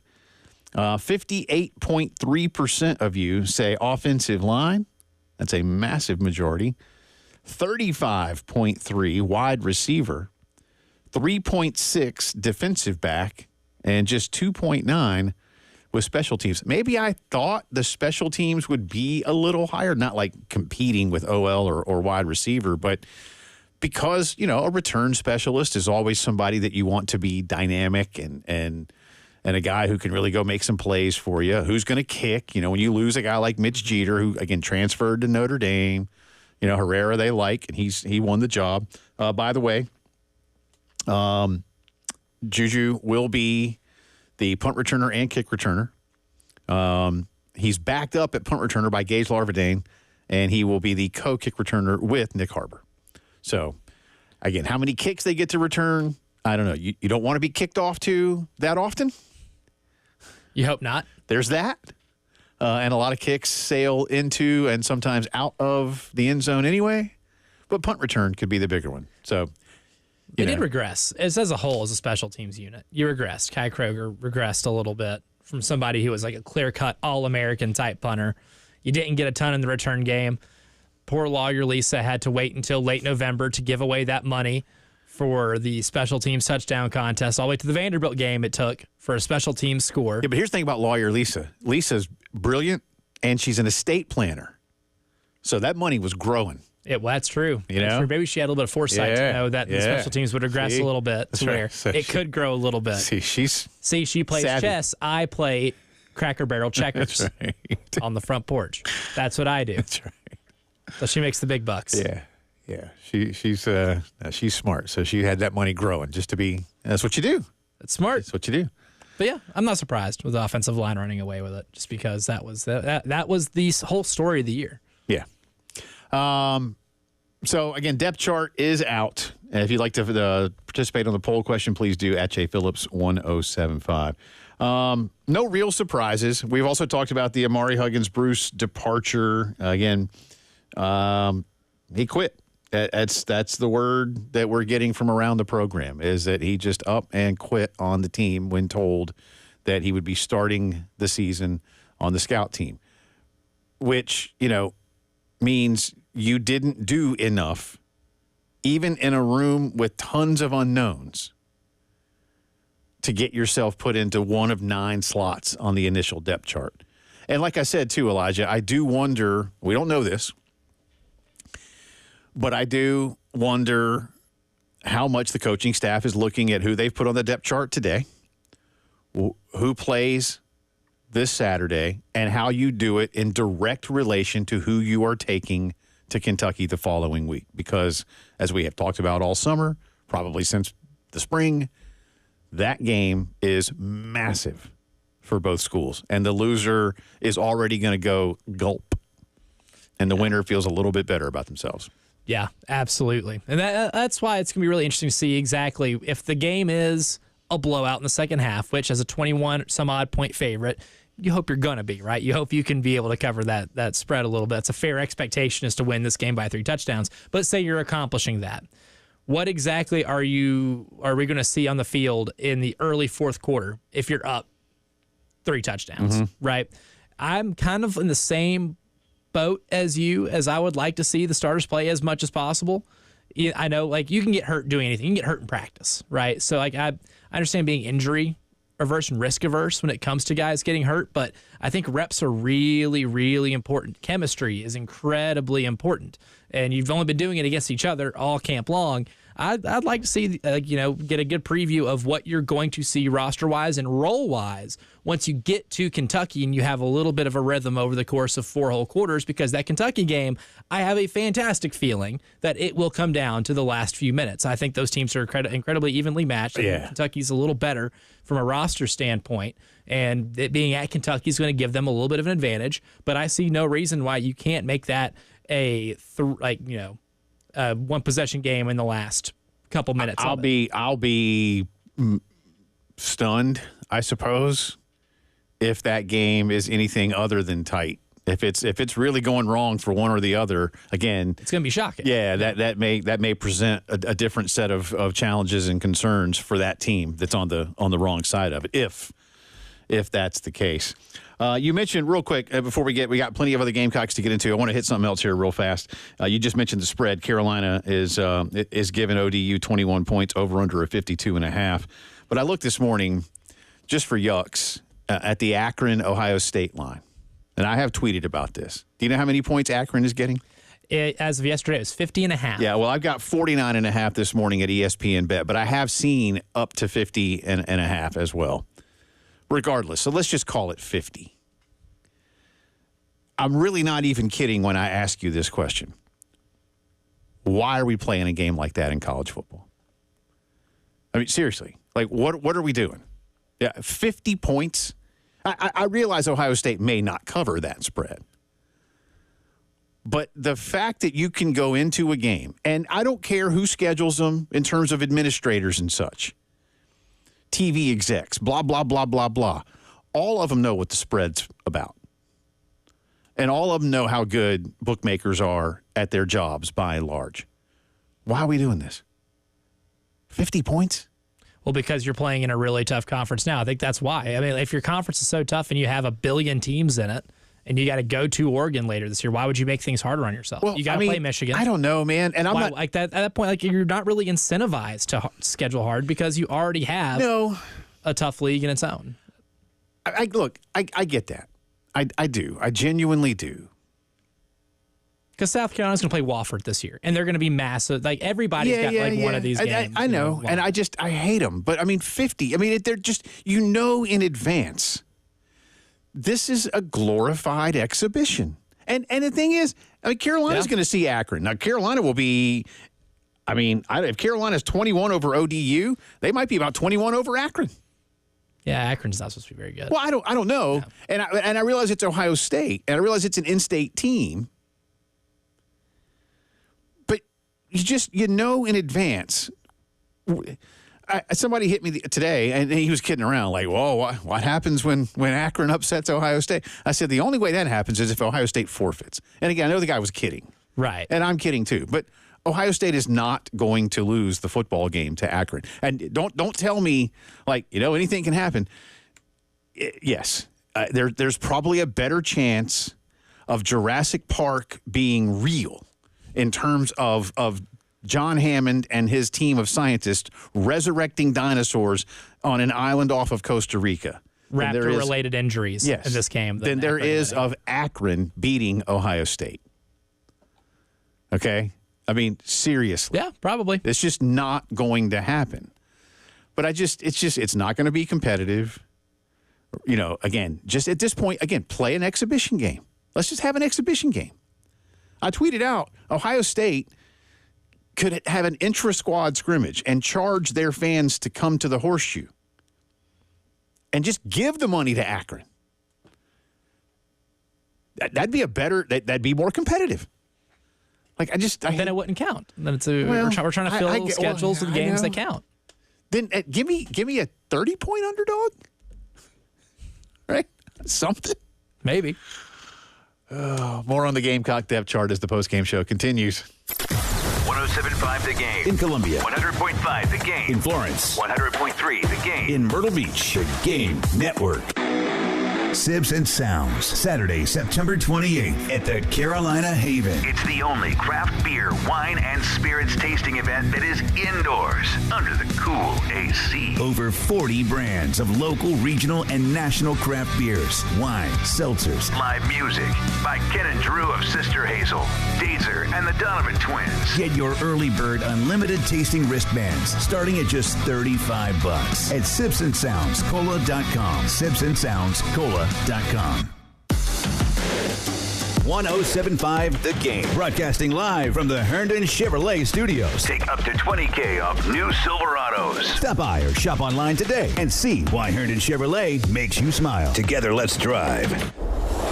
Look, Akron covering 50.5 and a point spread against Ohio State, or beating Ohio State, sounds daunting. It can be tough. But one thing that's not tough and not daunting, because you're going to be prepared for it, is Columbia's secret for weight loss and reaching your weight loss goal. Look, they have helped a lot of people here in the Midlands over the course of the last year. It's their 1-year anniversary this month of helping people in the Midlands reach their weight loss goal. They can help you just as well. Whether it's, a small weight loss goal, like maybe pulling off a small upset, or you have a large weight loss goal. They can help you do that. Paul Grant and Shaylin over at Columbia Secret for Weight Loss have helped me reach mine. They did it without any shots, any pills, great coaching, and a great diet plan that helps you with your specific needs and your specific lifestyle. And if that sounds great to you, go give them a call, 803-824-4210, or go to ColumbiaSecretForWeightLoss.com. Again, 803-824-4210. Results may vary. Sponsored by Bet Online. Bet Online is the world's most trusted betting platform and your #1 source for everything football. Get in on our winner-take-all $300,000 football survivor pool for the upcoming season. Head to the website today. Bet Online. The game starts here. This is Larry Leitner, owner and founder of Midstate Roofing, and for nearly 30 years, we've continued to be the proven leader in the roofing and waterproofing industry. Midstate Roofing's proven history is your assurance that our professionals at Midstate Roofing will provide the proper advice, service, and results to the needs of your facility in a manner both safe and pleasing to your operation. From high-rise to hospitals, manufacturing to industrial, Midstate Roofing designs and installs bonded systems with a protective guarantee that will keep your operation dry and running long into the future. 24 hours a day, 7 days a week. And this is Blake Leitner, reminding you to protect that roof with a maintenance contract. Call me today at 803-356-1919 or online at midstateroofing.com. That's midstateroofing.com. You'll speak to an on-call technician after hours or a Midstate Roofing staff member during hours at 803-356-1919 or online at midstateroofing.com. And as always, tell them Midstate Twins. If you have a leak, let Midstate Roofing take a peek. Need a new financial institution? Visit any of State Credit Union's 20 branches. Need to buy a new car? Apply on State Credit Union's website. Need to buy a new home? Call State Credit Union's mortgage department. Need to pay bills on the go? Use State Credit Union's mobile banking app. No matter what financial service you need, you'll find it at State Credit Union. Learn more at scscu.com. That's scscu.com. NMLS number 478278. Equal housing lender, federally insured by the NCUA. Is that your new Nissan Rogue? Yeah. Crazy story. I'm at the Nissan end of summer sales event when Laura, the saleswoman, asks, "Want to test drive the Rogue?" I'm like, let's go. We're driving when Laura says, "Want to see something cool? VC turbo engine." I hit the gas and whoosh. I'm like, okay, wasn't expecting that. Laura goes, "Check this out." She shows me the miles per gallon and I'm like, wow, that's pretty impressive fuel economy. These new Nissan Rogues are going fast. I knew I had to have that Nissan Rogue. Crazy, right? Wait till you hear how I got my Nissan Sentra. Get up to $2,500 total savings on remaining select early model 2024 Rogue Platinum trims. 2024 EPA fuel economy estimates from 28 city 34 highway to 30 city 37 highway for 2024 Nissan Rogue. Actual mileage may vary. Total savings consists of $1,250 retail customer cash plus $1,250 bonus cash on select remaining 2024 Rogue inventory as available at your local dealership. Select Rogue bonus cash available on 40% of dealers' most aged inventory. Updated weekly. Available on purchase from new dealer stock. Contact your local dealer for current inventory information. Ends 9/3/24. Got something to say? Bring us up on the Love Chevy phone line. At 803-404-6100. 107.5 The Game in Columbia. 100.5 The Game in Florence. 100.3 The Game in Myrtle Beach. The Game Network.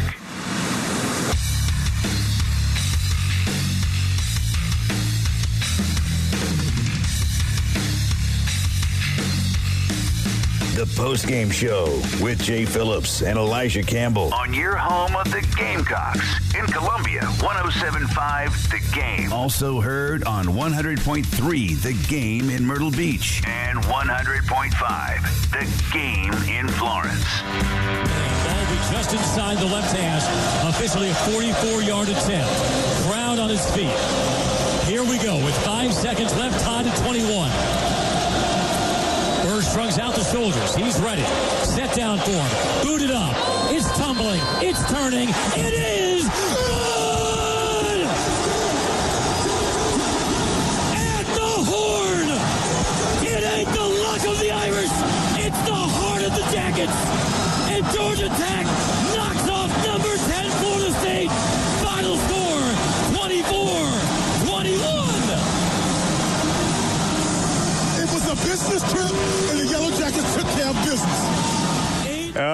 You know that voice, right? Yeah, you do. You're like, I know who that is. That's our good friend Andy Demetra now and has been for several years the voice of the Georgia Tech Yellow Jackets in football, basketball, and baseball. And he was in Ireland covering that ball game on Saturday as Georgia Tech pulled off the upset. A heck of a game, man. But great call, Andy Demetra. What a way to start the season, though. That game, even just, upset aside, was a fantastic old school football game. It was. It really, really was. And as I mentioned earlier, I freely admit I was pulling for Georgia Tech. I got some issues with Florida State these days, and I was kind of glad to see him maybe knock down a peg, at least for a week. I think you made a great point earlier. And look, Florida State's good. Florida State's going to win. They're talented. They're talented. Yeah. That is a roster full of the most dangerous word in athletics, potential. Yes. But they didn't have it the other day. Georgia Tech just beat them up, man. And for all those who were saying, Florida State's going to be great in the trenches and they might have the best defensive line in the country, that was some of the stuff they were saying on game day and things like that. Georgia Tech just manhandled them up front. Yeah. Oh. I mean, absolutely. And, look, let me go back to this. Let's see. Rush yards, 190 for Tech, 98 for FSU. 336 total yards for the Jackets, 291 for FSU. Georgia Tech attempted fewer passes than Florida State completed because they didn't need to pass. On first down, so Georgia Tech ran 25 first down plays. They ran the ball on 18 of those first down plays for over 104 yards and almost 6 yards a carry on first down. Most teams run the ball on first down. You knew what Georgia Tech was going to do, and they just ran it down their throat anyway. Picking up almost 6 yards every first down and putting yourself in like second and short, that's how you move the ball on somebody. That's how you pull off an upset like that, is because you don't get yourself behind the sticks and allow an incredibly talented defense to be able to keep you off the scoreboard. They were able to milk a lot of clock with that. That final drive took up the last 6 minutes of the game. But for a team that is so talented, that has a lot of size, that over the last couple of years has produced some NFL talent, Georgia Tech didn't care and mauled them on the line of scrimmage when it mattered most. And then if you look at Florida State, their running backs, who are more talented than Georgia Tech's backs, I believe both running backs averaged less than 4 yards a carry. Yeah. As Joey Tribbiani would say, and I've used this before, supposedly better. Supposedly better. But I was very impressed with Georgia Tech. And I don't think Florida State went in there, overly confident or anything like that. I didn't get that sense that that's what they were doing. Well, especially since they started the game off 8-0. That first drive to start the game, they marched down the field with little to no resistance. And that swinging gate 2-point conversion was pretty cool. Yeah, it was, actually. I'm a sucker for a good swinging gate 2-point conversion play. And I think what they were doing there, too, and since they got it, was go for that little extra, punch in the gut, right? And really knock Georgia Tech down a little bit. But it didn't help overall. And, I told you because Tech was very methodical in their last couple of drives, and especially on the final drive, just run, and really, just run up the gut and just get through the line.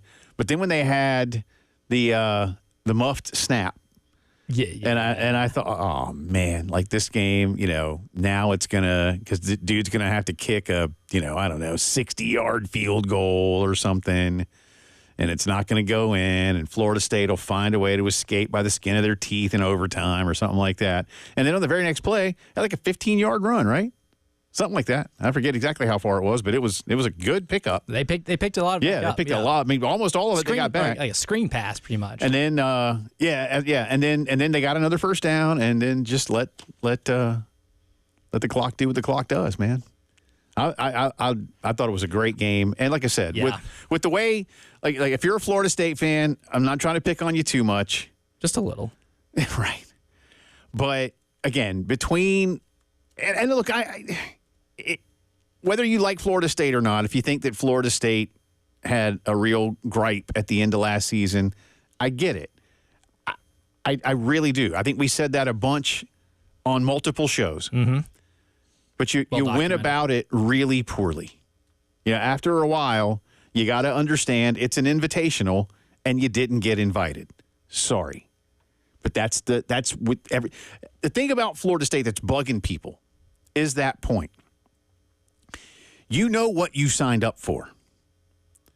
You may say, but it's supposed to be the four what now. It ain't supposed to be anything other than what they decide it's supposed to be. It's an invitational.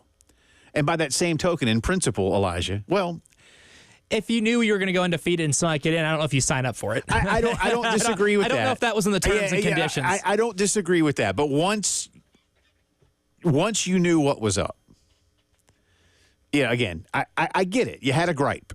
You had a gripe, but you kept going and you kept going and you kept going and you kept going. Again, I think Georgia had a bigger gripe than Florida State. Some may disagree with me because Georgia did not win their conference. But winning your conference alone is not a mandate for getting into this thing. My gripe about Georgia, as I've said, is that you telling me Georgia lost 5 spots in the rankings because they lost by 3 on a neutral field? Come on. Florida State was going to go into the tournament as a weaker team without their starting quarterback. I digress. The same basic principles are involved with how Florida State is complaining and now suing the ACC. You knew what you signed up for. That you don't like it anymore is also understandable. Do you have a gripe? Because you're looking at Florida and Georgia and Bama and Auburn and even South Carolina in your immediate area, all making a lot more money than you? Yeah, okay. But you signed up for it. Don't act like, hey, we didn't know. And then you get the attorney general involved. Like people are tired of you, Florida State. They're glad you lost. And I think the way they showed in the bowl game, you were down a lot of players. You weren't expected to win that game, but you rolled over and died in that game. Yeah. There was some quitting. The one thing that bothered me in that game, 63-3, as good as Georgia is quitting. Well, I mean, even Kirby had to be like, yeah, that's too bad. I would have been like, Kirby, no, I'm glad you curb stomped him. Should have rounded up more. Yeah, he could have. You know? So, for Florida State, one final note, and like I say, they're probably going to win 10 games, right? I don't know. Maybe they won't. I don't know. Maybe they'll go 7-5, like you said. I don't know. I have no idea. Long season. But when you see how Florida State acts with all this, I still ask the question, perhaps somewhat rhetorically, why would you want to partner up with them? When you see how they act, when things don't go their way.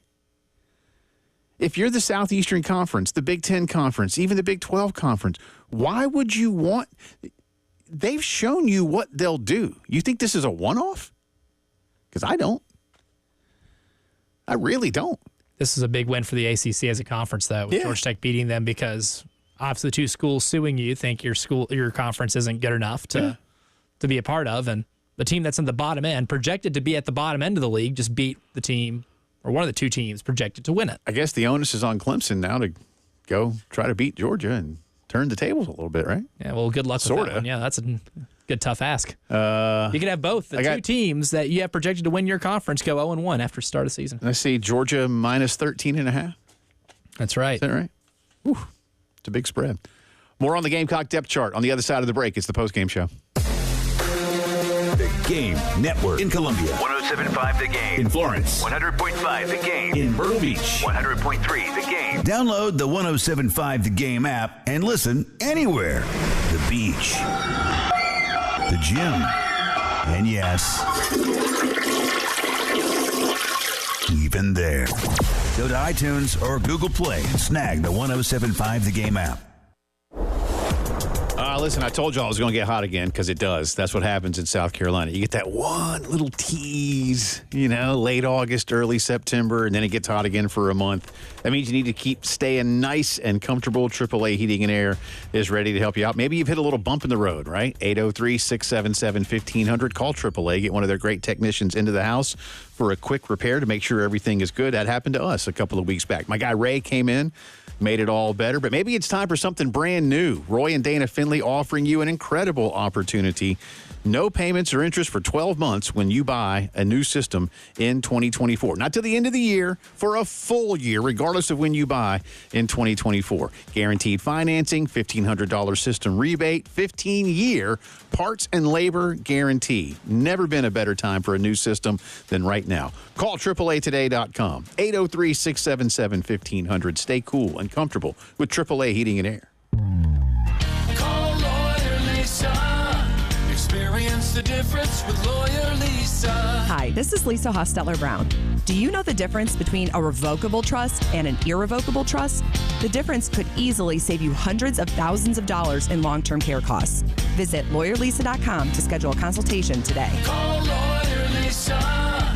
Experience the difference with Lawyer Lisa. 7511 St. Andrews Road, Irmo, South Carolina. Daddy, you need a trust. Fall is just around the corner. That means phenomenal weather and getting out to your favorite golf course here in the Midlands. Charwood Golf Club, where Rock and Daniel Lucas have an incredible layout and create a fun, relaxed environment each time you head out to the course. So give them a phone call today and line up that tee time, 803-755-2000. Again, that's 803-755-2000. Go find out about one of the Midlands' hidden golf gems. That's Charwood Golf Club. Get out there today and schedule an appointment, 803-755-2000. Hey, it's Chris Clark. I want to invite you to join me and Wes Mitchell on GamecockCentral.com for in-depth insider coverage of South Carolina football. New members can use promo code KICKOFF24 to get 50% off an annual subscription. That's promo code KICKOFF24 on GamecockCentral.com. It's the Love Chevrolet Countdown to Gamecock Football. 5 days till kickoff. No games, no add-ons, no surprises. No wonder so many people buy with confidence at Love Chevy, home of the $1,000 low price guarantee. I-26 at Harbison and at LoveChevy.com. Together, let's drive.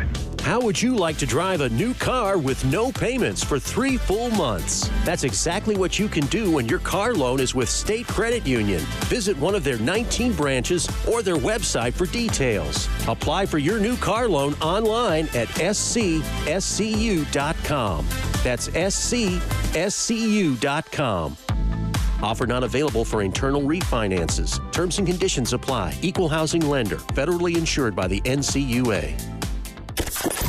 Got something to say? Bring us up on the Love Chevy phone line at 803-404-6100. 107.5 The Game in Columbia. 100.5 The Game in Florence. 100.3 The Game in Myrtle Beach. The Game Network.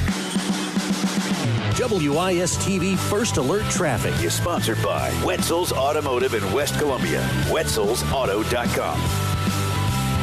From the WIS Traffic Studios, I'm Elijah Campbell. A few accidents to get to. They're causing some issues on the roadways this afternoon. We'll start with the ones here in Richland County.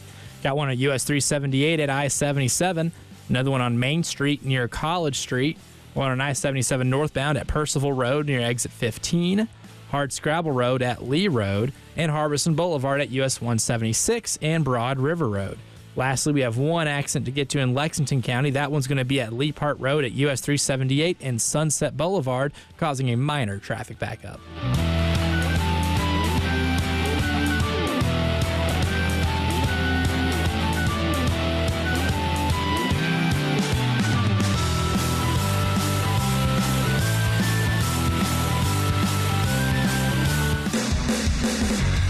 What you're talking about. Sponsored by Love Chevrolet on the Game Network.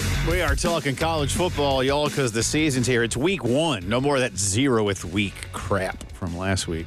Just make it week. Let's all play a game last weekend. Why? Why wait? What are we waiting for, Elijah? What are we waiting for? To break the rules of math and numbers. I mean, just let's all play. Makes. And again, I hate the term week 0, but it is week 1 now. No more appetizer. This is the main course. Everybody's We're playing. here. We've nibbled enough. The Gamecocks are 21-point favorites over Old Dominion. The over-under 52.5 for those of you so inclined. At last check on my very trusty phone weather app, the one that says weather. Feels very generic, right? You know, like when you get that can of something at the store and the white can with the black letters and it like beans. Nothing else, just beans. It just says weather. But that app, which I think is probably powered by some decent forecasting company, says 89 degrees for a high. Oh, that'd be nice. And 40% chance of rain, which means it'll be humid. So it'll have that feel-like temperature of like 137. Ew. Disgusting. We'll still feel disgusting. And I think kickoff is officially like 4:20. So nice. Yeah. That'll pretty much be the hottest point of the day, yeah, give or take. Yeah. At 4:20. Will you wear a tank top? I would love to. I'd love to walk in that press box and no sleeves. You make it sound like there's a dress code. I mean, it's a yes or no question. Will you wear a tank top? You'd love to. I would love to. Okay. Will you? At some point this year, I'll work up the courage and bravery to walk into a professional working press box with no sleeves, the shortest shorts imaginable. No, you can wear regular shorts, but you should here's what you just regular shorts are fine. You know, I don't know if you're a cargo short guy on a regular basis or not. Not really. I don't need all those pockets. Just your standard shorts. The ones that go like right above the knee. That's still fine. kind of suspicious of cargo shorts. What are you hiding? Yeah, what are you hiding? I don't disagree. You're extra mysterious. But then I want you to wear those when you go to the beach shop, like not like some nice place, but like the crappy one. Every beach locale has them, and you have like the 99-cent flip-flops. It's the cheeky beach store. I want you to wear those. Oh, absolutely. Yeah. I could. Even I don't love normal flip-flops. I might wear slides. I just don't like having that little No, that thing between your toes. No, I used to. I hate it. Despise it. I would get, like, my mom always thought it was great to get me a new pair of those every summer as a tyke. And by like the first or second week that you wear them, you got like a blister in between your toes, and it hurts. Happened to me the first day. Yeah. I don't like that. My mom did the same thing for me. And then like, my mom would put like a little, like, I don't know, lotion or Vaseline or something on that thing. Like, oh, this will make it better. I'm like, here's what will make it better. Not having it. Better. That's a good idea. So is someone on the text line did text in say I should wear camo jorts. There you go. Tank top. That would be a fashion statement. Camo jorts. So that means like cutoffs, right? Absolutely. Yes. Like they are made to be and then long pants, breeches, and I just took a scissor to them. Yeah. And then like 99-cent flip-flops. That says professional to me. Sure. I'm here for you. Authenticity. I think that is very true to my nature. Yeah. I'm here for you. But anyway, Georgia 13.5 over Clemson. That game will kick at noon over in Atlanta, but it'll be temperature controlled in the dome. So nothing to worry about there. That beautiful stadium. Think Georgia covers that one?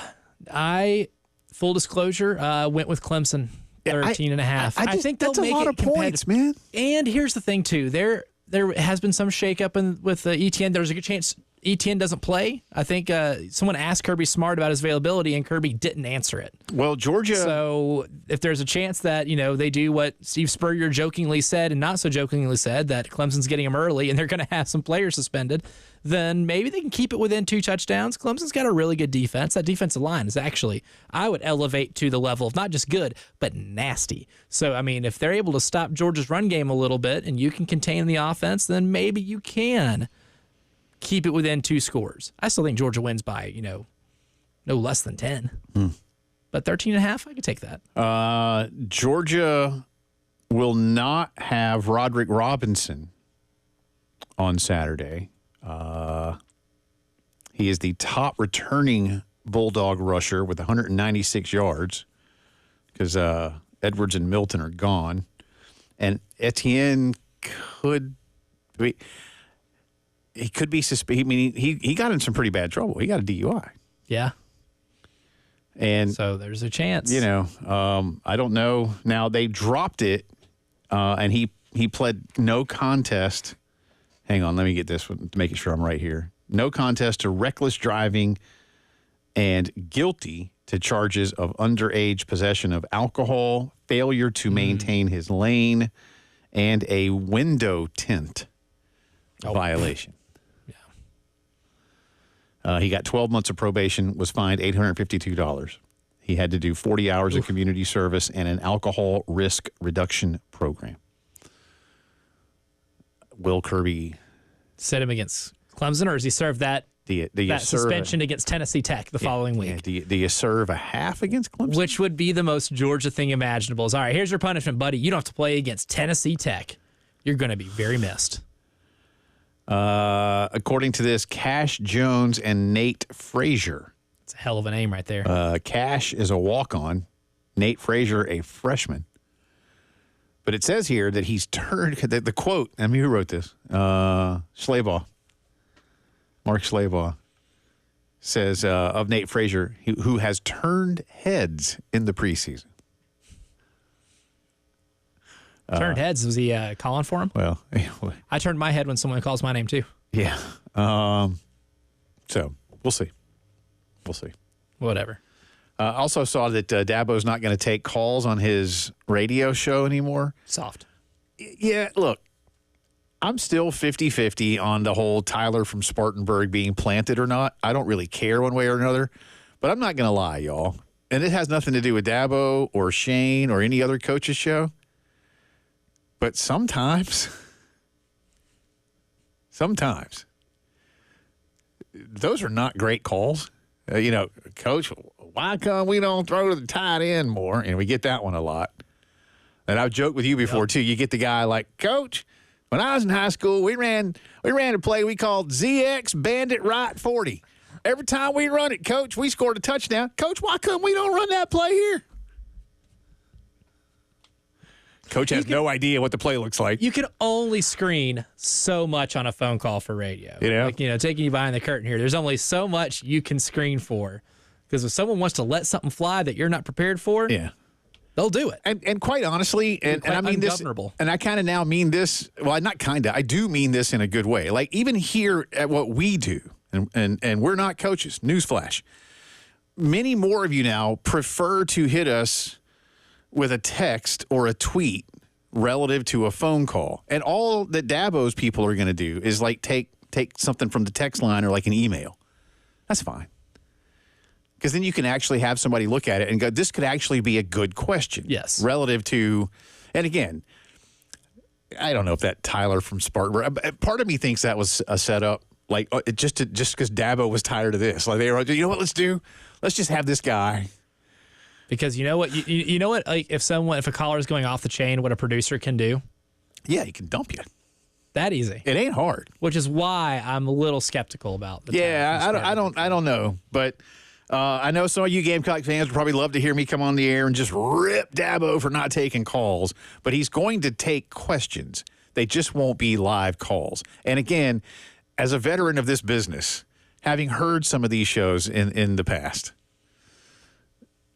and by some, I mean a lot. I think it's adequate punishment for Dabo for missing the college football playoff. He's got to answer them anyway. That's his punishment. You have to answer all the phone calls. They will be unscreened. You have to answer all of them. But I love. Sometimes I've been in there and you see some of the, like the coach's face when some of these questions are coming in, and they're like, "I'm glad I'm getting paid to be here." So we'll see. But it is week 1 of the season. Georgia and Clemson, Miami, a 2.5-point favorite at the Swamp. Huh? Yeah, that's a juicy one. LSU, a 4-point favorite in Vegas against Southern Cal. And Notre Dame is a 3-point underdog at A&M. But the FPI, I don't know what the EFPI says, but the FPI says 59% for A&M. For A&M? Yeah. The EFPI. No, I'm sorry. No, wait. No, the FPI says 59% for Notre Dame. But Notre Dame is Notre Dame is getting 3 points. Yes. See, the EFPI would say about 60% Notre Dame. So we're on the same wavelength here. I'm high on Notre Dame this year. Poll question update. More on the depth chart as the postgame show continues. From the Midlands to the PD to the beach. The Game Network. Yes, that phone in your pocket or purse will keep you in touch with your family and friends. It will take great selfies of you on amazing adventures or just this morning's breakfast. And it's pretty good in case of an emergency. But the single most important function of your phone is the game. But both defenses have been this year. What's so funny? The noise. You can listen anywhere. Just go to iTunes or Google Play and download the Game app now. This is Jim Rome with a Sports Minute. Let's talk about the enormous upset that happened over the weekend, but it did not happen on the field. I'm talking about a major upset in smack talk. I'm talking about one of the lamest smack talkers in the world somehow getting over and dunking on one of the best smack talkers in the world. Magic Johnson v. Anthony Edwards. Ant had a terrible take. Irv took you to the woodshed. I'm Jim Rome.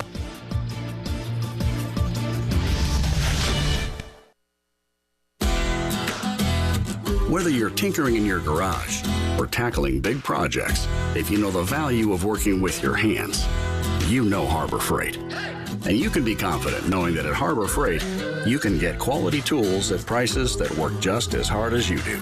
Because the only thing more satisfying than a job well done is a job well done, well under budget. Whatever you do it for less at Harbor Freight. Vanguard is 100% client-owned, serving over 50 million investors every day. Whether you're planning for retirement, putting your kids through college, or saving up for your next adventure, Vanguard can help you set personalized investment goals. All investing is subject to risk. Vanguard is owned by its funds, which are owned by Vanguard's fund shareholder clients. Copyright 2024, The Vanguard Group, Inc. All rights reserved. Vanguard Marketing Corporation Distributor. Hey guys, it's Preston Thorne for your broker, my broker, Benji Getzy at Buford Lending. Buford Lending is a true mortgage broker offering the widest variety of government mortgage programs and the best mortgage experience for clients through its state-of-the-art technology and record low interest rates. Their goal is to make your next mortgage experience at closing easier, cheaper, faster, and friendlier. Whatever you do, don't wait. Shop and lock your rate today with Buford Lending. Don't go to Wall Street. The rates are better on Bay Street. Online at Buford.mortgage. From lazy days and spontaneous adventures to revving up and reconnecting, you can almost feel the excitement building, the road ahead, and a whole new season of possibilities. It's back to cool time right now at Love Chevy with amazing savings on a lot chock full of brand new Tahoes, Suburbans, and the totally redesigned Chevy Traverse. A bolder exterior design, turbocharged V6, best-in-class cargo area, plenty of space for the team and the tailgate. Speaking of football, every day is game day at Love Chevy, where it's all about the fundamentals, honesty, integrity, and straight talk. No ridiculous add-on stickers like the other guys. And who could forget about Love Chevy's $1,000 low price guarantee? Get back to cool today at South Carolina's #1 volume Chevy dealer, I-26 at Harbison, and at lovechevy.com. Together, let's drive. That's the power of love. Love Chevy. South Carolina residents turning 65 or approaching retirement, this is it. The time to choose your Medicare coverage is here. But don't panic and settle for a plan that doesn't fit, because the Blue Cross Blue Shield of South Carolina Medicare team is standing by with plans that let you choose from our large network of doctors and hospitals and fast local service. Call 833-747-0533. 833-747-0533 now.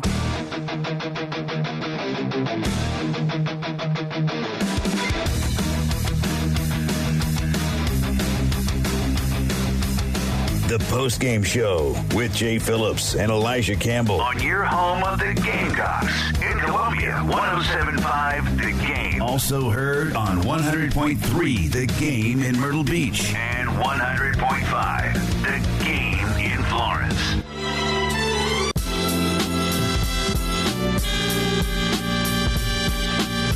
Welcome back in. It's the post-game show on this Monday afternoon. Jay and Elijah with you. Headlines of the day coming up in a bit. More on the Gamecocks, not just the depth chart. Drive around the SEC as well. Speaking of said depth chart, it is out. For those of you just tuning in, we've been going over this a few times throughout the course of the afternoon. I'll do the offense right now. We'll come back around. We'll do the defense in just a little bit. I don't have a lot of time here to do the whole thing and get into some discussion. Offense. There are 9 wide receivers listed, and the bulk of them are listed with an "or" next to their name. Jared Brown is basically thrown in as a starter, backed up by Nick Harbor or Delvon Campbell. At another spot, you've got Gage Larvadane or Mazeo Bennett or Peyton Mangum or Luke Doty. And at the third wide receiver spot, Dre Jacobs is listed ahead of Tyshawn Russell. At left tackle, Josiah Thompson or Tree Babalade. But Thursday night on the call-in show, Coach Beamer hinting that Josiah would be the guy.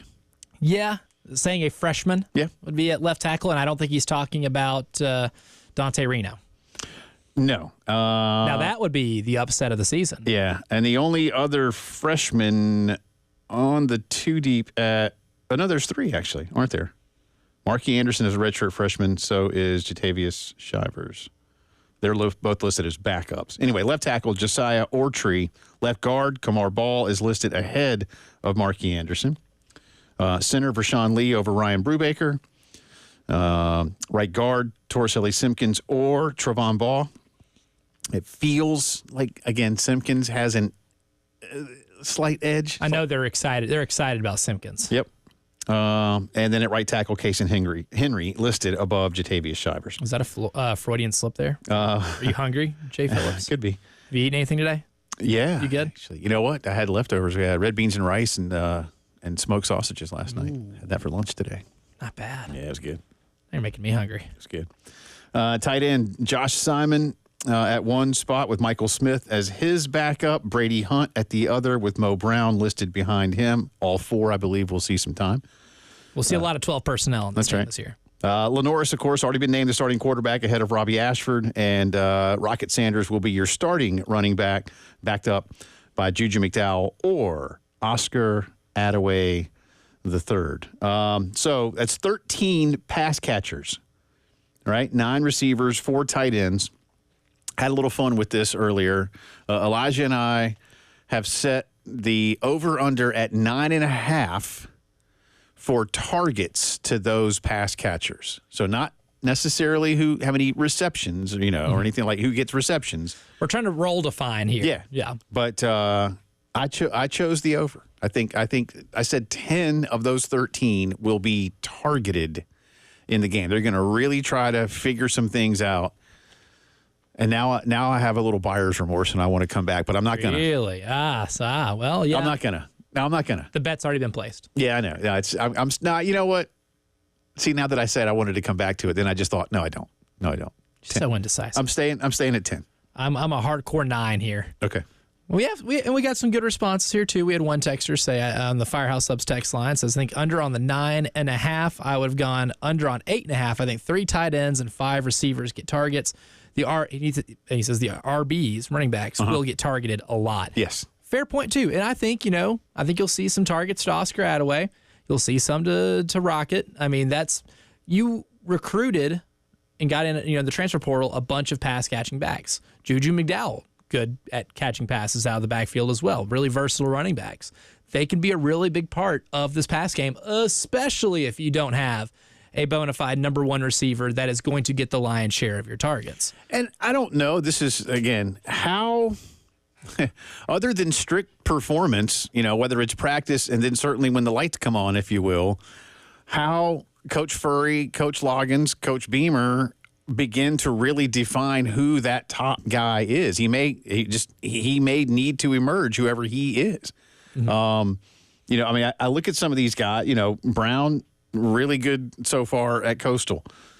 Campbell, a lot of targets and production at Nevada. Potentially your downfield guy. Yeah, right. Somebody stretch the field in terms of just like role. I guess if we're trying to sort who's playing which type of role in your passing offense, somebody's got to be able to stretch the field somehow, or else you're going to be a lot easier to defend against. Only 3 guys listed on the depth chart, and this is an observation, not a judgment. Only 3 guys on the depth chart at wide receiver are listed as taller than 6 feet. That's interesting. That's Harbor at 6'5", Campbell at 6'4", and Doty at 6'1". That's it. Yeah. So you don't have a lot of those downfield jump ball guys. So, how that works out is going to be interesting. All right, we got headlines of the day. Big Ten tiebreakers are going to be in there. A couple of NFL notes for you. Lots more on the Gamecocks and the SEC coming at you in the final hour of the postgame show. 107.5 The Game. Broadcasting live from the Herndon Chevrolet Studios. Take up to $20,000 off new Silverados. Stop by or shop online today and see why Herndon Chevrolet makes you smile. Together, let's drive. Sponsored by Metz Plumbing. Leaky faucet? Metz Plumbing can fix that. From small repairs to big projects, we're your local experts. Call 732-DRIP now. Metz Plumbing, your personal plumber. Metz Plumbing, 732-DRIP. Do you like to play golf? Are you passionate about helping others? Then join us at our 16th annual Oliver Gospels Charity Classic, where all proceeds support the care of men, women, and children at Oliver Gospel and Toby's Place. Assemble your team and help us golf for good on October 7th at Fort Jackson Golf Club.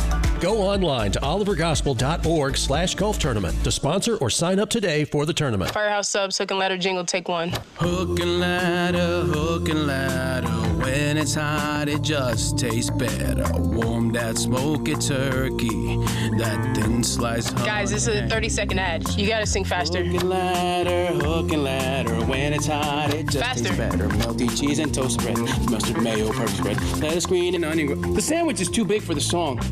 It's too big. The Hook and Ladder, available only at participating Firehouse Subs restaurants. Is that your new Nissan Rogue? Yeah. Crazy story. I'm at the Nissan end of summer sales event when Laura, the saleswoman, asks, Want to test drive the Rogue? I'm like, let's go. We're driving when Laura says, Want to see something cool? VC turbo engine. I hit the gas and whoosh. I'm like, okay, wasn't expecting that. Laura goes, check this out. She shows me the miles per gallon, and I'm like, wow, that's pretty impressive fuel economy. These new Nissan Rogues are going fast. I knew I had to have that Nissan Rogue. Crazy, right? Wait till you hear how I got my Nissan Sentra. Get up to $2,500 total savings on remaining select early model 2024 Rogue Platinum trims.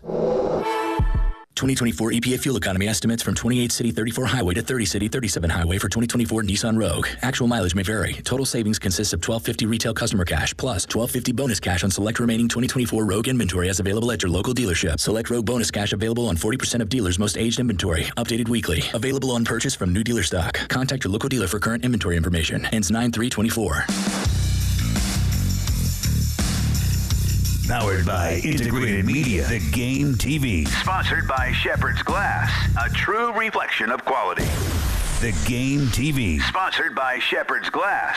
Call the experts at Zerorez Air Duct Cleaning and mention me, Bill Gunner, and 107.5 The Game to get $50 off your next air duct cleaning service. Use code AIR50 at ZerorezColumbia.com. Zerorez is the right way to clean. We are the Veterans Health Administration, and our hands provide life-changing care to over 9 million veterans across more than 1,200 facilities nationwide. Join hands with us to make an impact in your community. Learn more at vacareers.va.gov.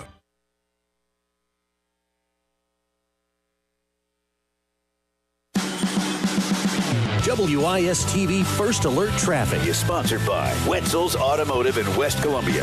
Wetzel'sAuto.com. From the WIS Traffic Studios, I'm Elijah Campbell. The few accidents to get to you that are causing some issues on the roadways this Monday afternoon. We'll start with the ones here in Richland County. An accident on US 378 at I-77 is causing some traffic issues, as well as one on South Beltline Boulevard near Rosewood Drive and Highway 16. We also have a couple on the interstates here, one on 77 northbound at Percival Road near exit 15, and another one on I-26 westbound over at the St. Andrews Road exit 106. We also have accidents on Hardscrabble Road at Lee Road and on Farrow Road at Highway 555 near I-77.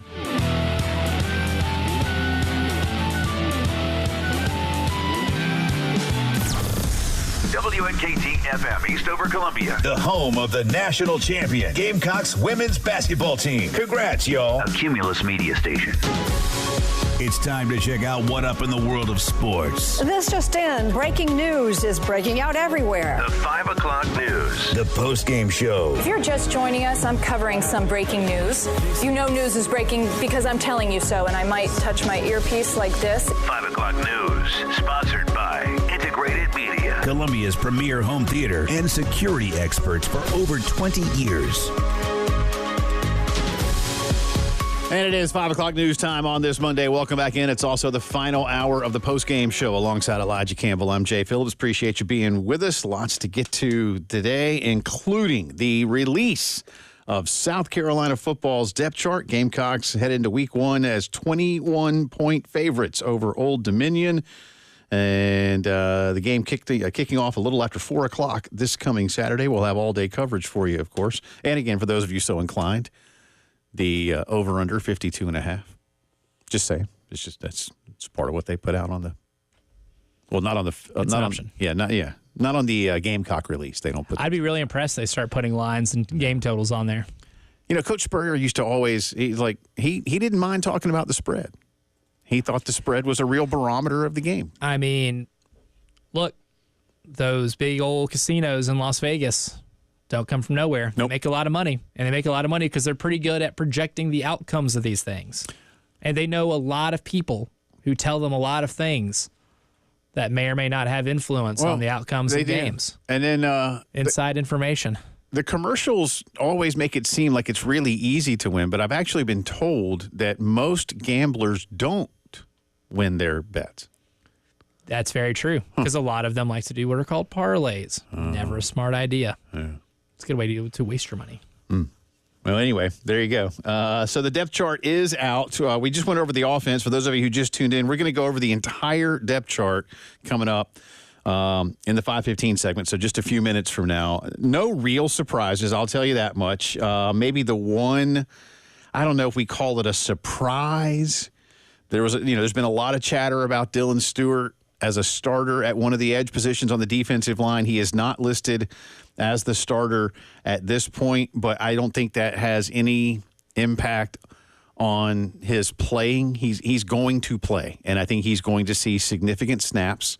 I asked you earlier, is it maybe more important right now who finishes, who they feel most comfortable with? Or, as we've heard Shane Beamer say and Clayton White say, they're almost treating their depth up front like hockey coaches with a hockey line. They're just going to basically roll them in and keep them fresh, which if it works the way you would like it to, and you can come as close as possible to that ideal, I think that bodes well for South Carolina. You got to see it put into play, but I like the concept. And you hope it doesn't sacrifice rhythm, right? Right. Maybe there's some players that it might take a couple snaps to get going. If once they get in a rhythm, that's when they become at their best. Yeah. If you run one series with one group and the offense runs the ball 3 straight times and goes 3 and out, then you sit for a whole other possession or two and then come back in. You might be maybe not at your best or freshest at that point when it comes to going into pass rush mode, whenever the other team does drop back to pass. A lot of that is going to be contingent on what the other team is running offensively and what their, tendencies are. But in theory, I do like the idea of being able to just throw in waves of guys throughout the game, especially ones with different types of skill sets. If you know that this team's going to throw the ball 65, 70% of the time, have your best pass rushers out there, but maybe if someone like Brian Thomas or whoever, that's just an example, are really good at setting that edge in the run game, then having them out there for run-specific situations is going to give you just a lot more flexibility as a defensive play caller. Just looking at it, and again, we're going to go over every position with everybody listed on the depth chart coming up just a few, but I'll tell you right now, the guys that don't have an or and are listed first, okay? Jared Brown at one of the wide receiver spots. Dre Jacobs at one of the wide receiver spots. Kamar Bell at left guard. Rashawn Lee at center. Kason Henry at right tackle. Josh Simon and Brady Hunt at both tight end spots. Lenore Sellers at quarterback. Rocket Sanders at running back. Let's see. Boogie Huntley at one of the D tackle spots. Debo Williams at the will linebacker. Jalen Kilgore at nickel. O.D. Fortune at one of the corner spots. Nick Emanwari and DQ Smith at the safeties. Those are the guys that are bona fide ones. Everybody else is in the mix. That's a lot of spots that have ors next to them, which means the final week of practice will determine some of that. Probably by Thursday night, Shane puts the final touches on this. He'll have more to say tomorrow in his 1 o'clock press conference, the first official weekly press conference of the season, which we will carry live at 1 o'clock. And then Elijah and I certainly here on the postgame show will have our thoughts on what Coach Beamer has had to say. But we'll go over all of this and the special teams coming up for you in about 10 or 12 minutes. So stick tight. We'll get to that for you in just a little bit. Let's get into a few other things going on. First off, the Big Ten today released its tiebreaker system. They, like the SEC, are going divisionless starting here in 2024. And I'll be perfectly honest with you, it's basically the exact same thing the SEC is going to do. Head-to-head will be the first tiebreaker. If no head-to-head, you'll be compared based on record against all common conference opponents. That's the second one. Third, tied teams will be compared based on record against common opponents with the best conference record, and then proceeding down the list. 4, the tied teams will be compared based on the best cumulative conference winning percentage of all conference opponents. 5, the representative will be chosen based on the highest ranking by the Sports Source Analytics. That's the score metric. And I think that's the same company that the SEC is using. I think it's the same thing, where we tried to do the SAT math problem and said, I'll never do that on the air again. Not unless we copy off somebody else's homework, which That's the right. Big Ten, I think, has taken notes from us in that regard and is copying the SEC's homework. And then finally, the representatives would be chosen by random draw among the tied teams conducted by the commissioner or designee. The Southeastern Conference didn't tell us who would, pull a name out of a hat. And as Elijah and I suggested, it should be done on Marty and McGee with an angry raccoon or possum in a box just to, create some drama on live TV. So there you go. The Big Ten tiebreaker is basically the exact same as the SEC. Speaking of big conferences, the Big 12 has renewed discussions in the last couple of days with Connecticut in pursuit of further expansion. Brett Yormark has been talking, according to Andrew Marchand, with UConn since at least last summer. That was before the Big 12 added 4 schools from the former Pac-12, rest in peace. In August of last year, he said there were no longer talks, but apparently they have resumed in the last few weeks. According to this report from The Athletic, again, in Andrew Marchand, quote, it's unclear whether support among Big 12 presidents has increased in light of this latest round of discussions, according to league sources briefed on the process. Any further expansion would require support from a supermajority of 12 of the 16 members in a presidential-level vote. UConn has not commented. The Big 12 has not responded as well. Today, apparently, presidents and ADs were discussing the possibility of UConn joining the league. No decision was reached at this point in time. Connecticut in men's basketball in the Big 12 would be great. Salivating over that thought.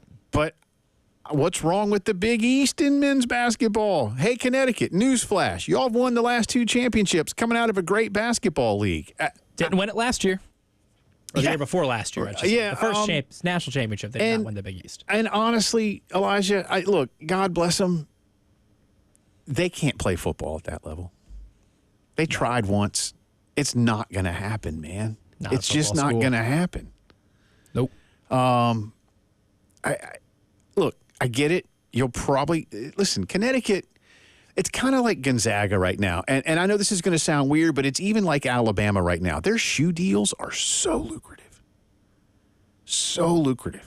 especially at a place like to use the Gonzaga example. They don't share it with any other sport. Yeah, they don't have to. That's your deal. And Bama, It's in your pocket. Bama gets a lot of money from Nike, like more than other schools get, man, because they're Bama. Yep. And Connecticut can do that.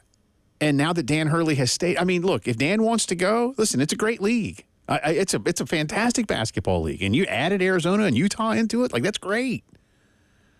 It really is. And Baylor's good, and Texas Tech is good, and Kansas is Houston Kansas. won the league their first year there. And Kelvin's doing great work. Oklahoma State has a proud tradition. Iowa State's got a good program. I get it. It's a good basketball league. Cincinnati's got a basketball tradition. It's the basketball league. Yeah. But I don't know if that's the best thing for UConn. I just and again, football-wise, I hope you like finishing last every year because you're pretty much gonna. They'll take that check, though.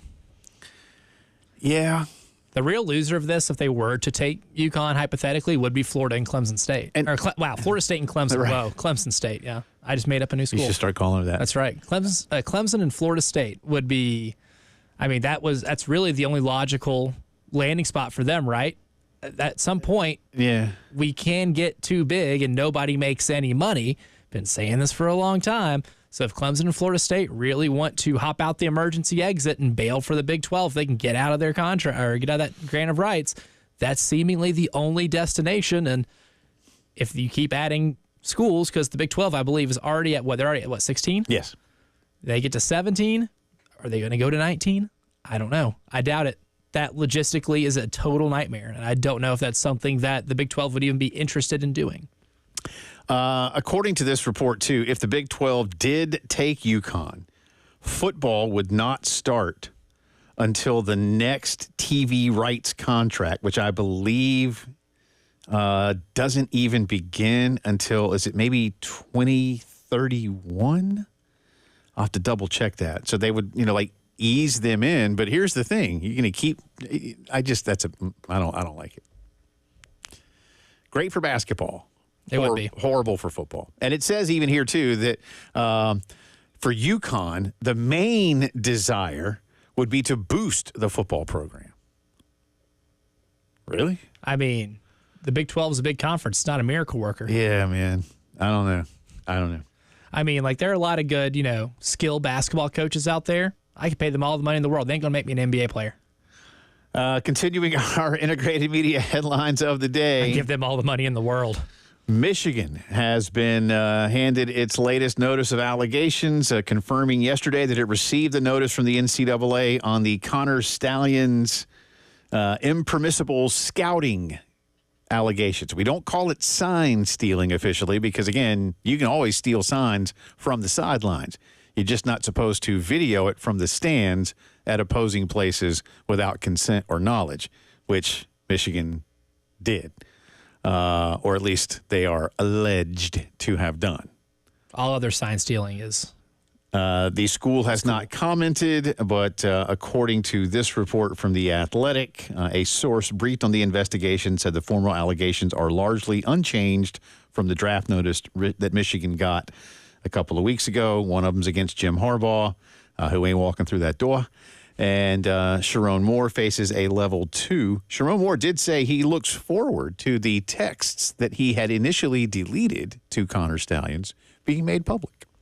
Yeah, usually if I delete texts because I don't want somebody, no matter who it is, seeing them, I don't think the phrase, I look forward to them seeing it, ever coming out of my mouth. I would be the quite opposite. I would not want you to see it because that's why I deleted them, because I don't want you to see it. And maybe he had a storage space issue on his phone. Maybe he got the little thing is like your iPhone storage is too, you don't have much storage left. You got to delete some stuff. I don't think that's why, though. Be quite the coincidence. Connor Stalions' attorneys, by the way, are saying he's a scapegoat. For what exactly, I'm not sure, because didn't they win the national title? They did. Nothing in here, by the way, about the Central Michigan thing. Which is a weird omission. I need because more on that's that. blatant. That's the one element of this where not only do we have the scandal of somebody breaking a rule, right? Right. And it being so publicly well known, but the Central Michigan thing implies that there are other schools involved in this. Central Michigan. And who knows if he did this anywhere else? He just got caught. Yeah, he got caught at Central Michigan. If y'all didn't know, he was in disguise on the sidelines in Central Michigan coaching gear in a game against Michigan State. Jim McElwain, the head coach of Central Michigan, had been working at Michigan and knew Connor Stalions.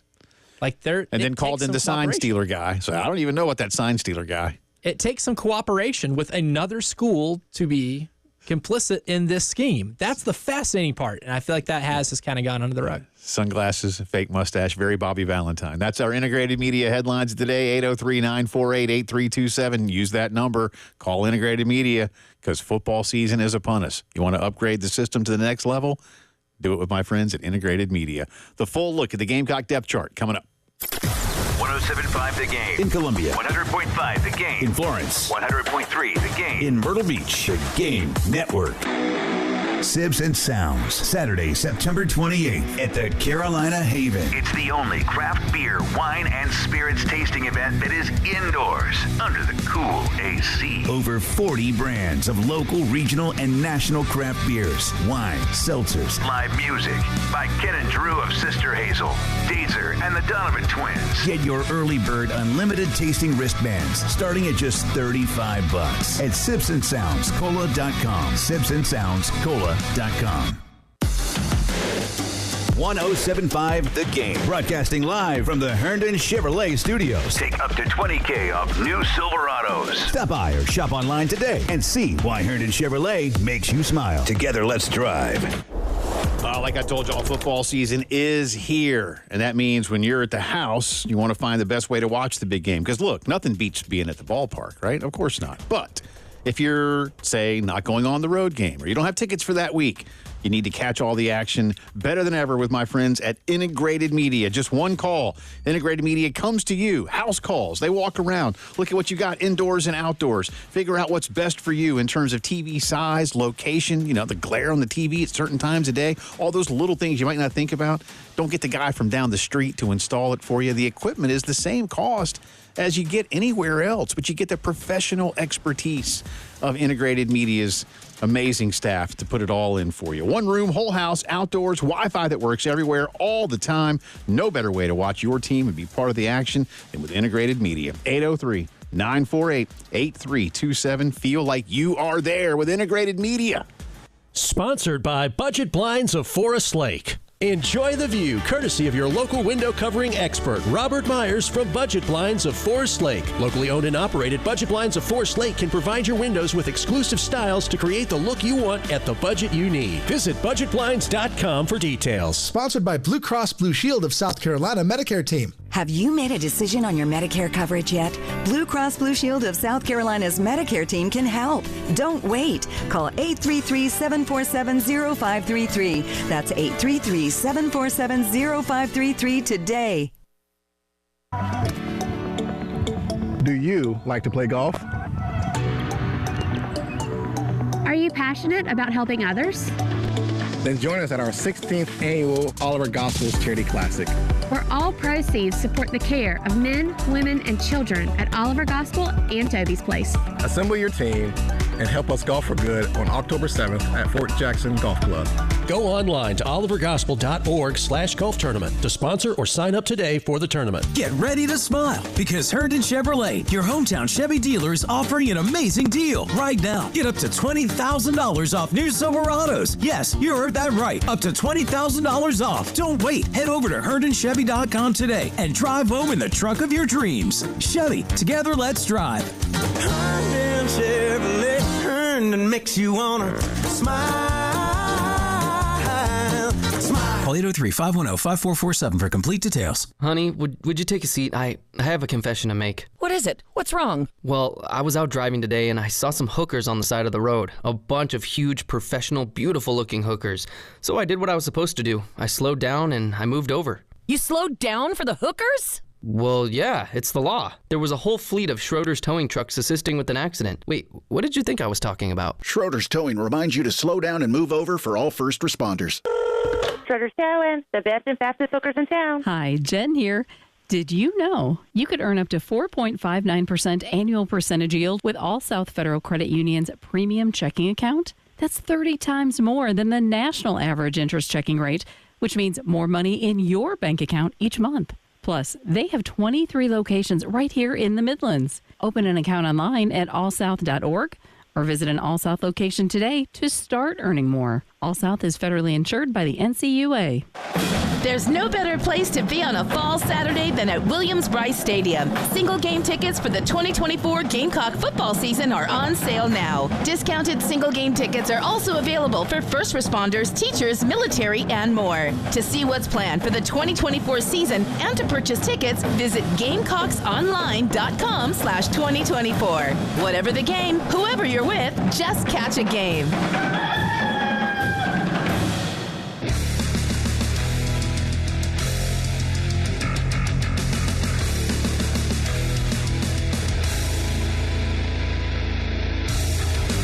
The Postgame Show with Jay Phillips and Elijah Campbell. On your home of the Gamecocks in Columbia, 107.5 The Game. Also heard on 100.3 The Game in Myrtle Beach. And 100.5 The Game in Florence.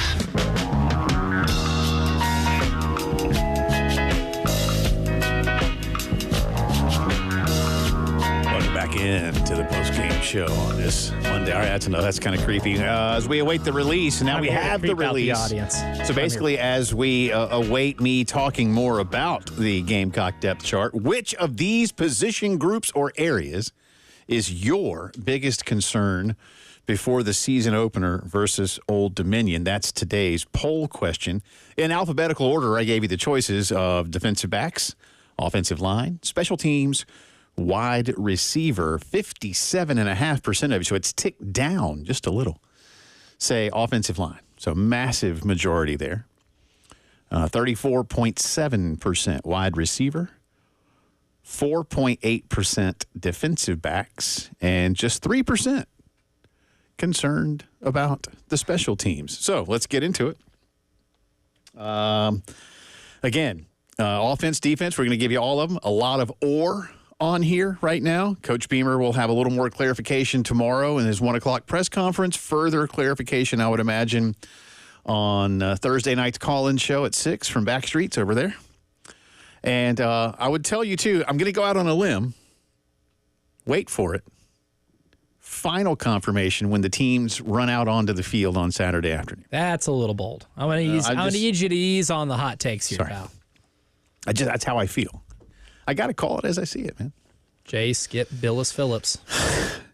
So at wide receiver, again, Jared Brown, starter at one of the 3 spots, backed up by Nick Harbor or Dale Von Campbell.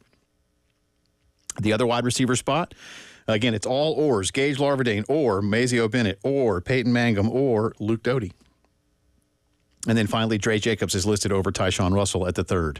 At left tackle, Josiah Thompson or Tree Babalade, with Josiah seemingly having a little bit of an edge, a little bit of a lean from Shane on Thursday night. Yeah, I'm leaning that way. He did say freshman. He did. I don't think Tree is a freshman. He's a sophomore. No mo. Kamar Bell listed as the starting left guard ahead of Marquis Anderson. Vershawn Lee, the most known commodity perhaps of this offensive line at center. He's the venerable guy there, backed up by sophomore Ryan Brubaker.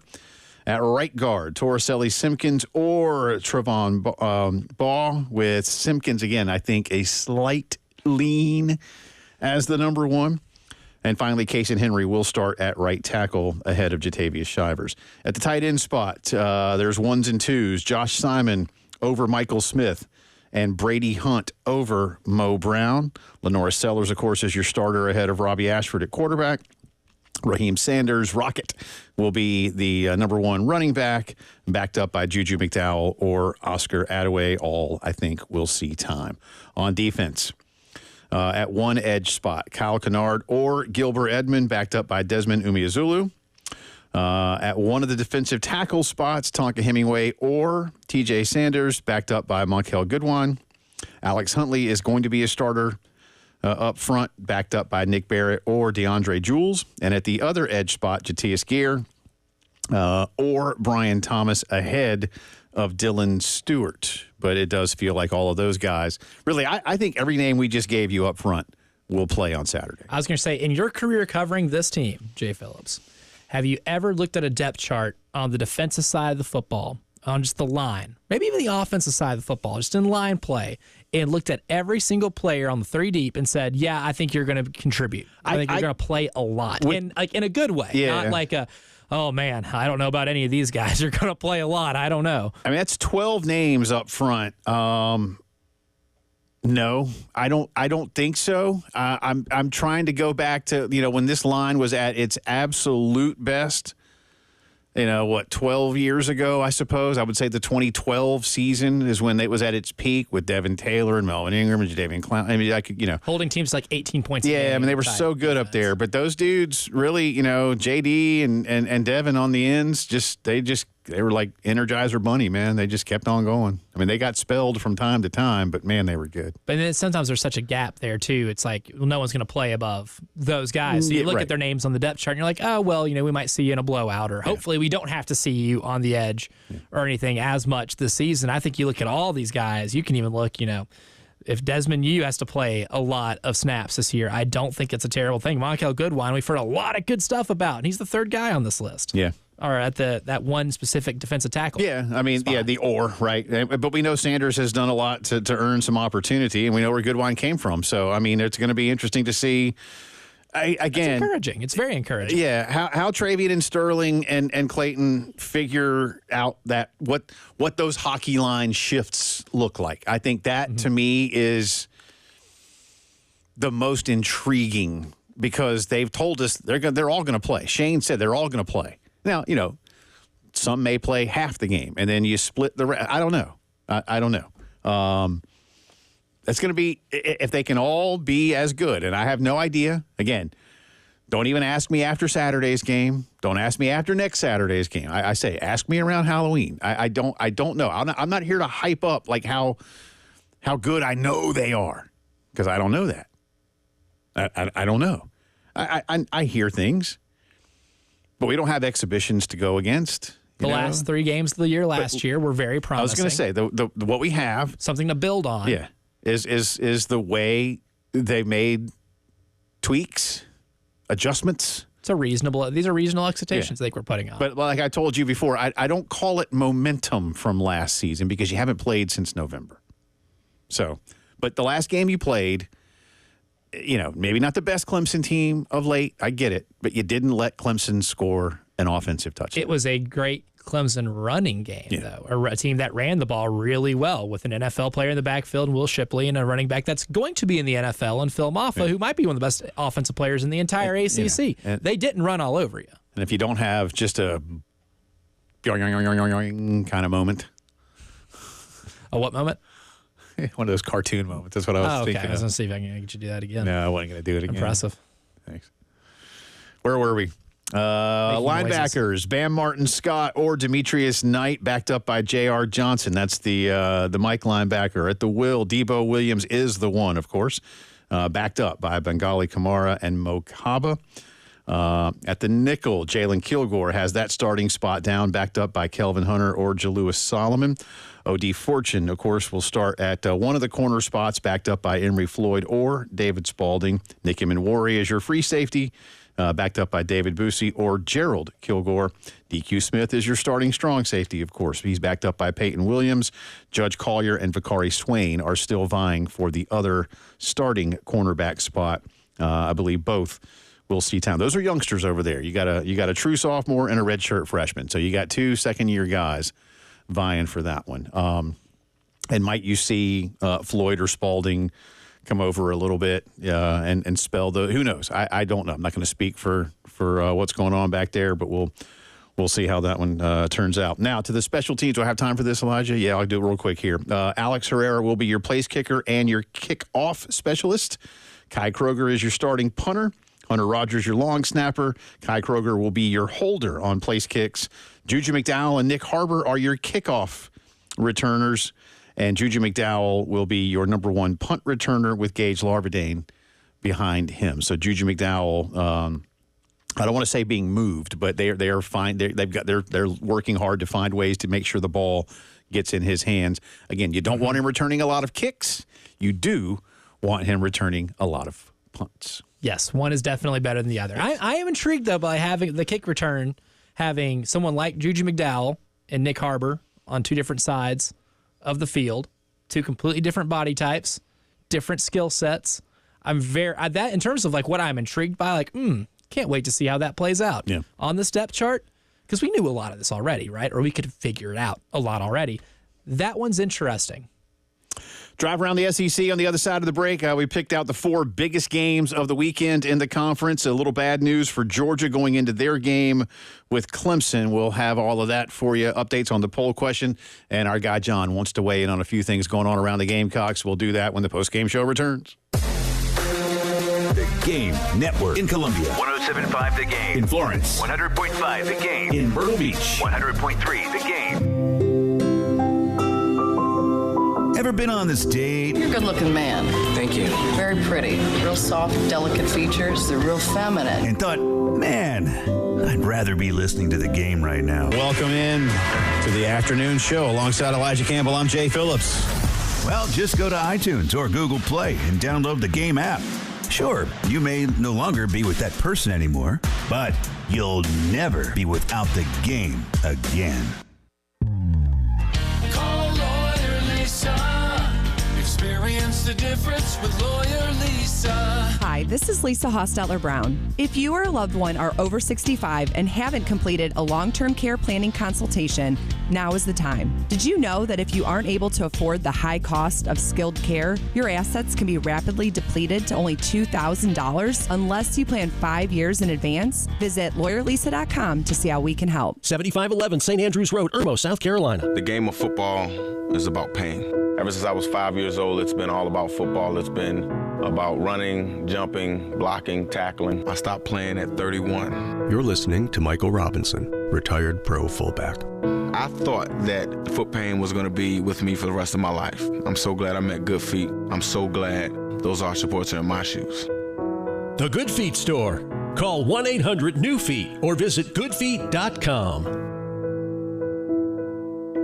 This is Larry Leitner, owner and founder of Midstate Roofing, and for nearly 30 years, we've continued to be the proven leader in the roofing and waterproofing industry. Midstate Roofing's proven history is your assurance that our professionals at Midstate Roofing will provide the proper advice, service, and results to the needs of your facility in a manner both safe and pleasing to your operation. From high-rise to hospitals, manufacturing to industrial, Midstate Roofing designs and installs bonded systems with a protective guarantee that will keep your operation dry and running long into the future. 24 hours a day, 7 days a week. And this is Blake Leitner, reminding you to protect that roof with a maintenance contract. Call me today at 803-356-1919 or online at midstateroofing.com. That's midstateroofing.com. You'll speak to an on-call technician after hours or a Midstate Roofing staff member during hours at 803-356-1919 or online at midstateroofing.com. And as always, tell them Midstate Twins. If you have a leak, let Midstate Roofing take a peek. Is that your new Nissan Rogue? Yeah.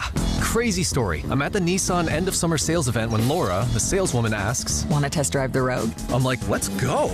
We're driving when Laura says, "Want to see something cool? VC turbo engine." I hit the gas and whoosh. I'm like, okay, wasn't expecting that. Laura goes, "Check this out." She shows me the miles per gallon and I'm like, wow, that's pretty impressive fuel economy. These new Nissan Rogues are going fast. I knew I had to have that Nissan Rogue. Crazy, right?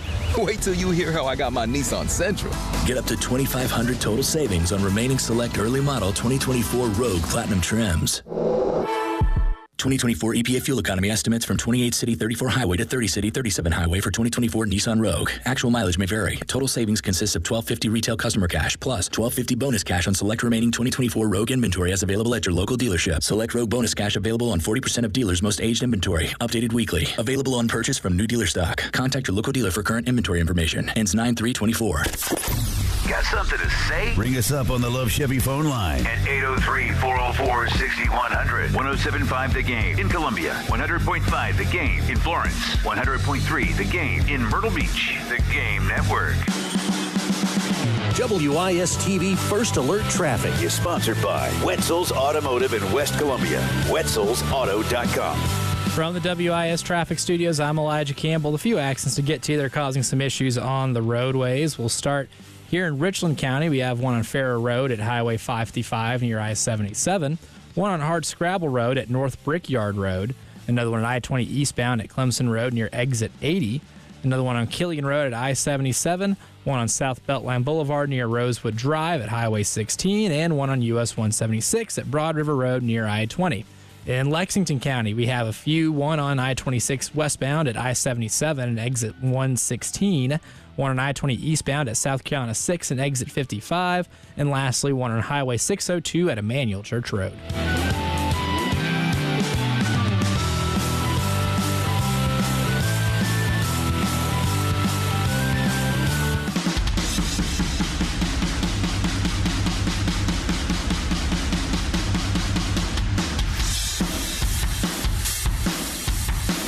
Time for our drive around the SEC. Georgia on the mountaintop. Demons be gone, and the drought is over. National champions. The Postgame Show with Jay Phillips and Elijah Campbell. Your home of the Gamecocks in Columbia. 107.5 The Game. Also heard on 100.3 The Game in Myrtle Beach and 100.5 The Game in Florence. And it is Drive Around the SEC time on this Monday. Welcome back in. Jay and Elijah with you. Chuck Dunlap, Associate Commissioner of the SEC, threw out the following tweet just a little while ago, Elijah Campbell. The SEC will open the season with 4 games versus non-conference teams ranked in the top 25 this weekend, more than every other league in the nation, and 4 times that of any other A4 conference. A4 meaning autonomy 4. The conferences and schools don't like the use of the word power, because officially they are more known as the autonomy conferences, though, again, they don't share the autonomy like they should. But I thought that was pretty clever. 4 times as many as any other. I guess the Big Ten has Southern Cal's ranked. They're going to play LSU. Clemson counts as 1. Yep. Big Ten. Miami, Florida. In Florida. Yeah, no, I got that one. But I'm trying to think if the Big Ten, does the Big Ten, I don't think the Big Ten has an, other than Southern Cal. To start the year, I don't. Well, they clearly don't, because if it's 4 times, then they don't. So there you go. Anyway, here are those games before I try to do math too much. Georgia is a 13.5-point favorite over Clemson. There is bad news for Georgia, however, going into this game. Kirby Smart today did say that at least likely, I don't know if he's going to be the season starter. I think that's still going to be Trevor Etienne overall at UGA, but his status is up in the air right now based on a arrest in the spring, even though the charges were reduced. But Kirby confirmed that tailback Roderick Robinson underwent surgery to repair a toe injury and is week to week, not major surgery, but will not be available Saturday afternoon against Clemson. That's at the Dome in Atlanta. It's a noon kickoff. Robinson is the Bulldogs' top returning rusher with just 196 yards and 2 touchdowns last season. So very limited production for him. Dijon Edwards and Kendall Milton, of course, have moved on. Etienne received 12 months of probation and fined $852, 40 hours of community service. He was arrested on a DUI charge and reckless driving in a plea agreement last month. The DUI charges were dropped. He pleaded no contest to reckless driving and guilty to charges of underage possession of alcohol, a failure to maintain lane, and a window tint violation. Do you peel that stuff off? How's that work? I've always been confused by that. Kirby. How dark is too dark? Under Georgia Athletic Department policy, Etienne would have missed 10% of the Bulldogs season if he had been found guilty of DUI. It's unclear, according to this report from Mark Schleybaugh, whether the plea agreement changes that. Coach Smart, when asked, said, I don't really talk about all the other stuff with regards to suspensions for any of our players. So he would have had to miss 10% of the season, at least a game, and obviously a little more. Maybe not with this. Again, do you a quarter, a half? Like you said, do you miss a whole game against Tennessee Tech in Athens next week? That's my hypothesis. Because it would be a 1-game suspension. Yeah. They're just going to choose which game that is. That's not unheard of, right? Yeah. But Clemson, a 13.5-point favorite. I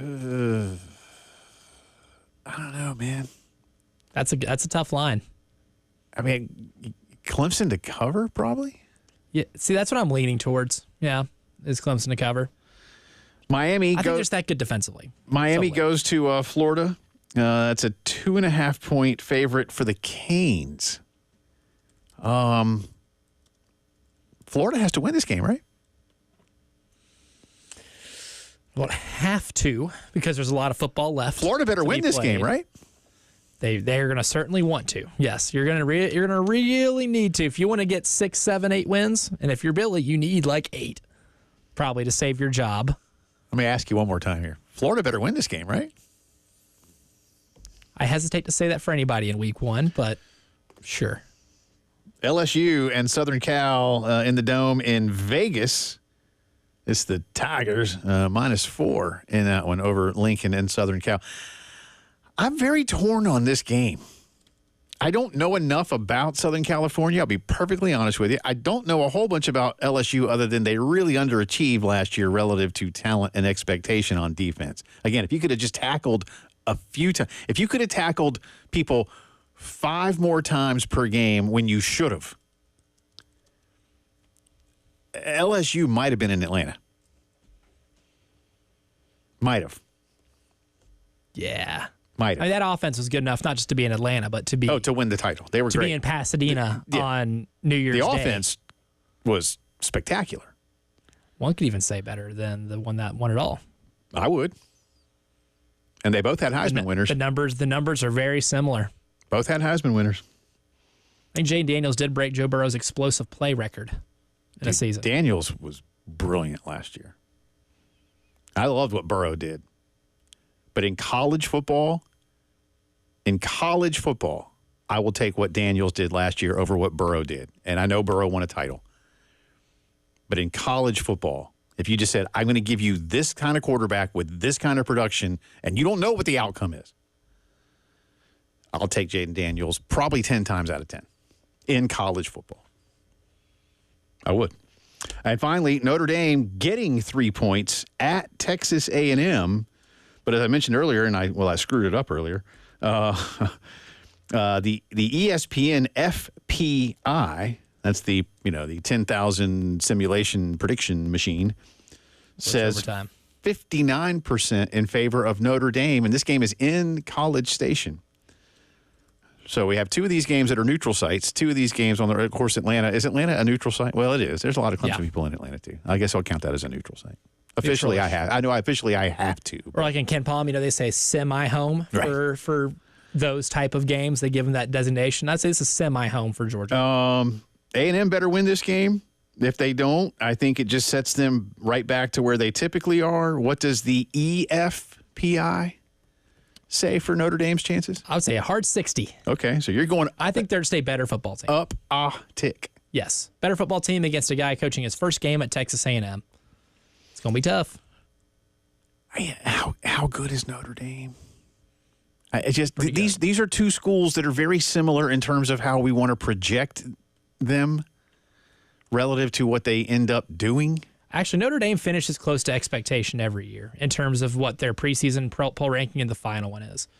But people get so bent out of shape because they're top 10. Oh, you overrated them every year. And they finish, maybe 1 or 2 spots behind that? Yeah. I mean, they are... They're always good. They're always good. And I think that, I'll give you that Notre Dame does more than A&M. That's the thing. They finish at least to expectation. I think people call them overrated because they don't go over expectation, which isn't the definition of overrated. I think Notre Dame most years is properly rated. Well, Notre Dame really wants to win a title People just also again. don't like them. And it has been a long time since Notre Dame won the national title. It's hard to believe. Was I in high school?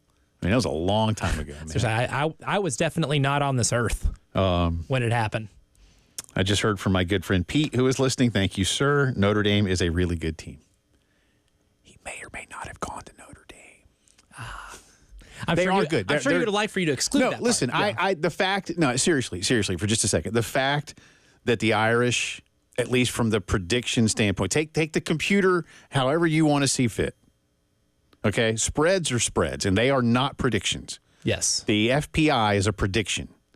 And the computer simulations, again, take it as you will, give Notre Dame a 3 out of 5 chance to win that game. The computer's telling you the value, and if you are getting into the gambling world a little bit, the value is taking Notre Dame as an outright winner. Yeah, take those 3 points. You could win you some money. I don't disagree. That's the drive around the SEC, brought to you by Herndon Chevy, your hometown Chevy dealer. Stop by the showroom, see why Herndon makes you smile. Maybe stop by Herndon, get you that new tailgate vehicle, like $20,000 off a new Silverado. Just a suggestion. John is wanting to talk about the Gamecocks. He'll have the airwaves, and we'll have you a poll update. In fact, final poll results on the positions of concern for Carolina football when the postgame show continues. From the Midlands to the PD to the beach. The Game Network. Sibs and Sounds, Saturday, September 28th at the Carolina Haven. It's the only craft beer, wine, and spirits tasting event that is indoors, under the cool AC. Over 40 brands of local, regional, and national craft beers, wine, seltzers. Live music by Ken and Drew of Sister Hazel, Dazer, and the Donovan Twins. Get your early bird unlimited tasting wristbands starting at just $35 at sipsandsoundscola.com. Sipsandsoundscola.com. This is Zach Gelb with the Sports Minute, sponsored by Wrangler. It's Wrangler season out there. Open roads, endless horizons. Shop Wrangler.com for new denim styles. Drake May has outperformed Jacoby Brissett recently, and that's exactly what the third overall pick of the draft should be doing. However, as long as Jacoby Brissett is healthy, I think Pats coach Gerard Mayo is going to start the veteran signal caller over the rookie, because even though May looks ready to play, clearly the Pats offensive line is not. I'm Zach Gelb.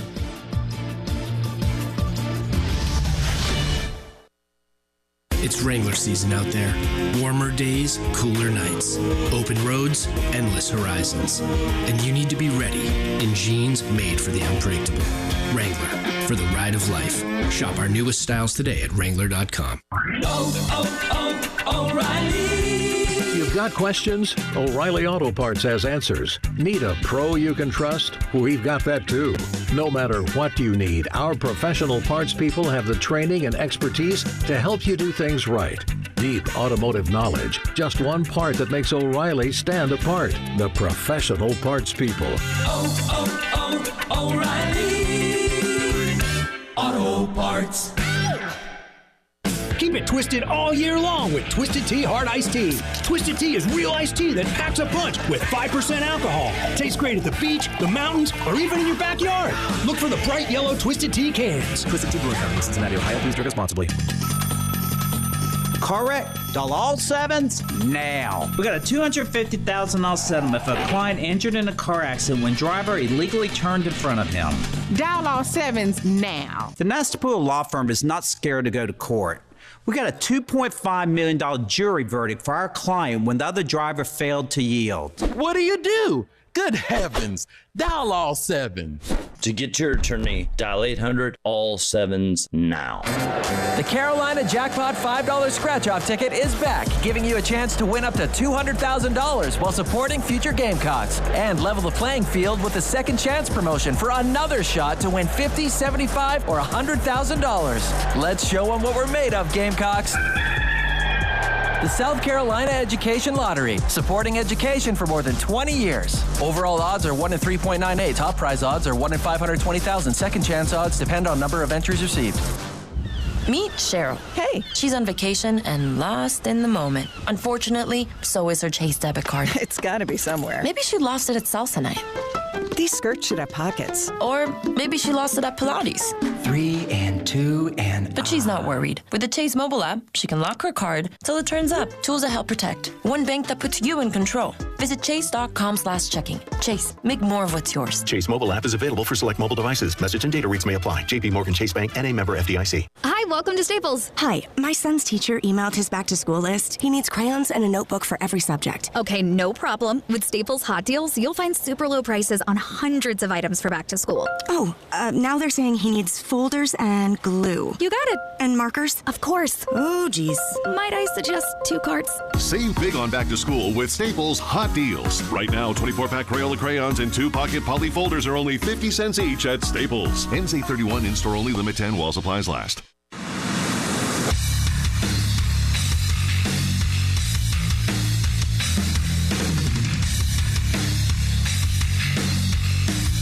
The Postgame Show with Jay Phillips and Elijah Campbell. On your home of the Gamecocks in Columbia, 107.5 The Game. Also heard on 100.3 The Game in Myrtle Beach. And 100.5 The Game in Florence.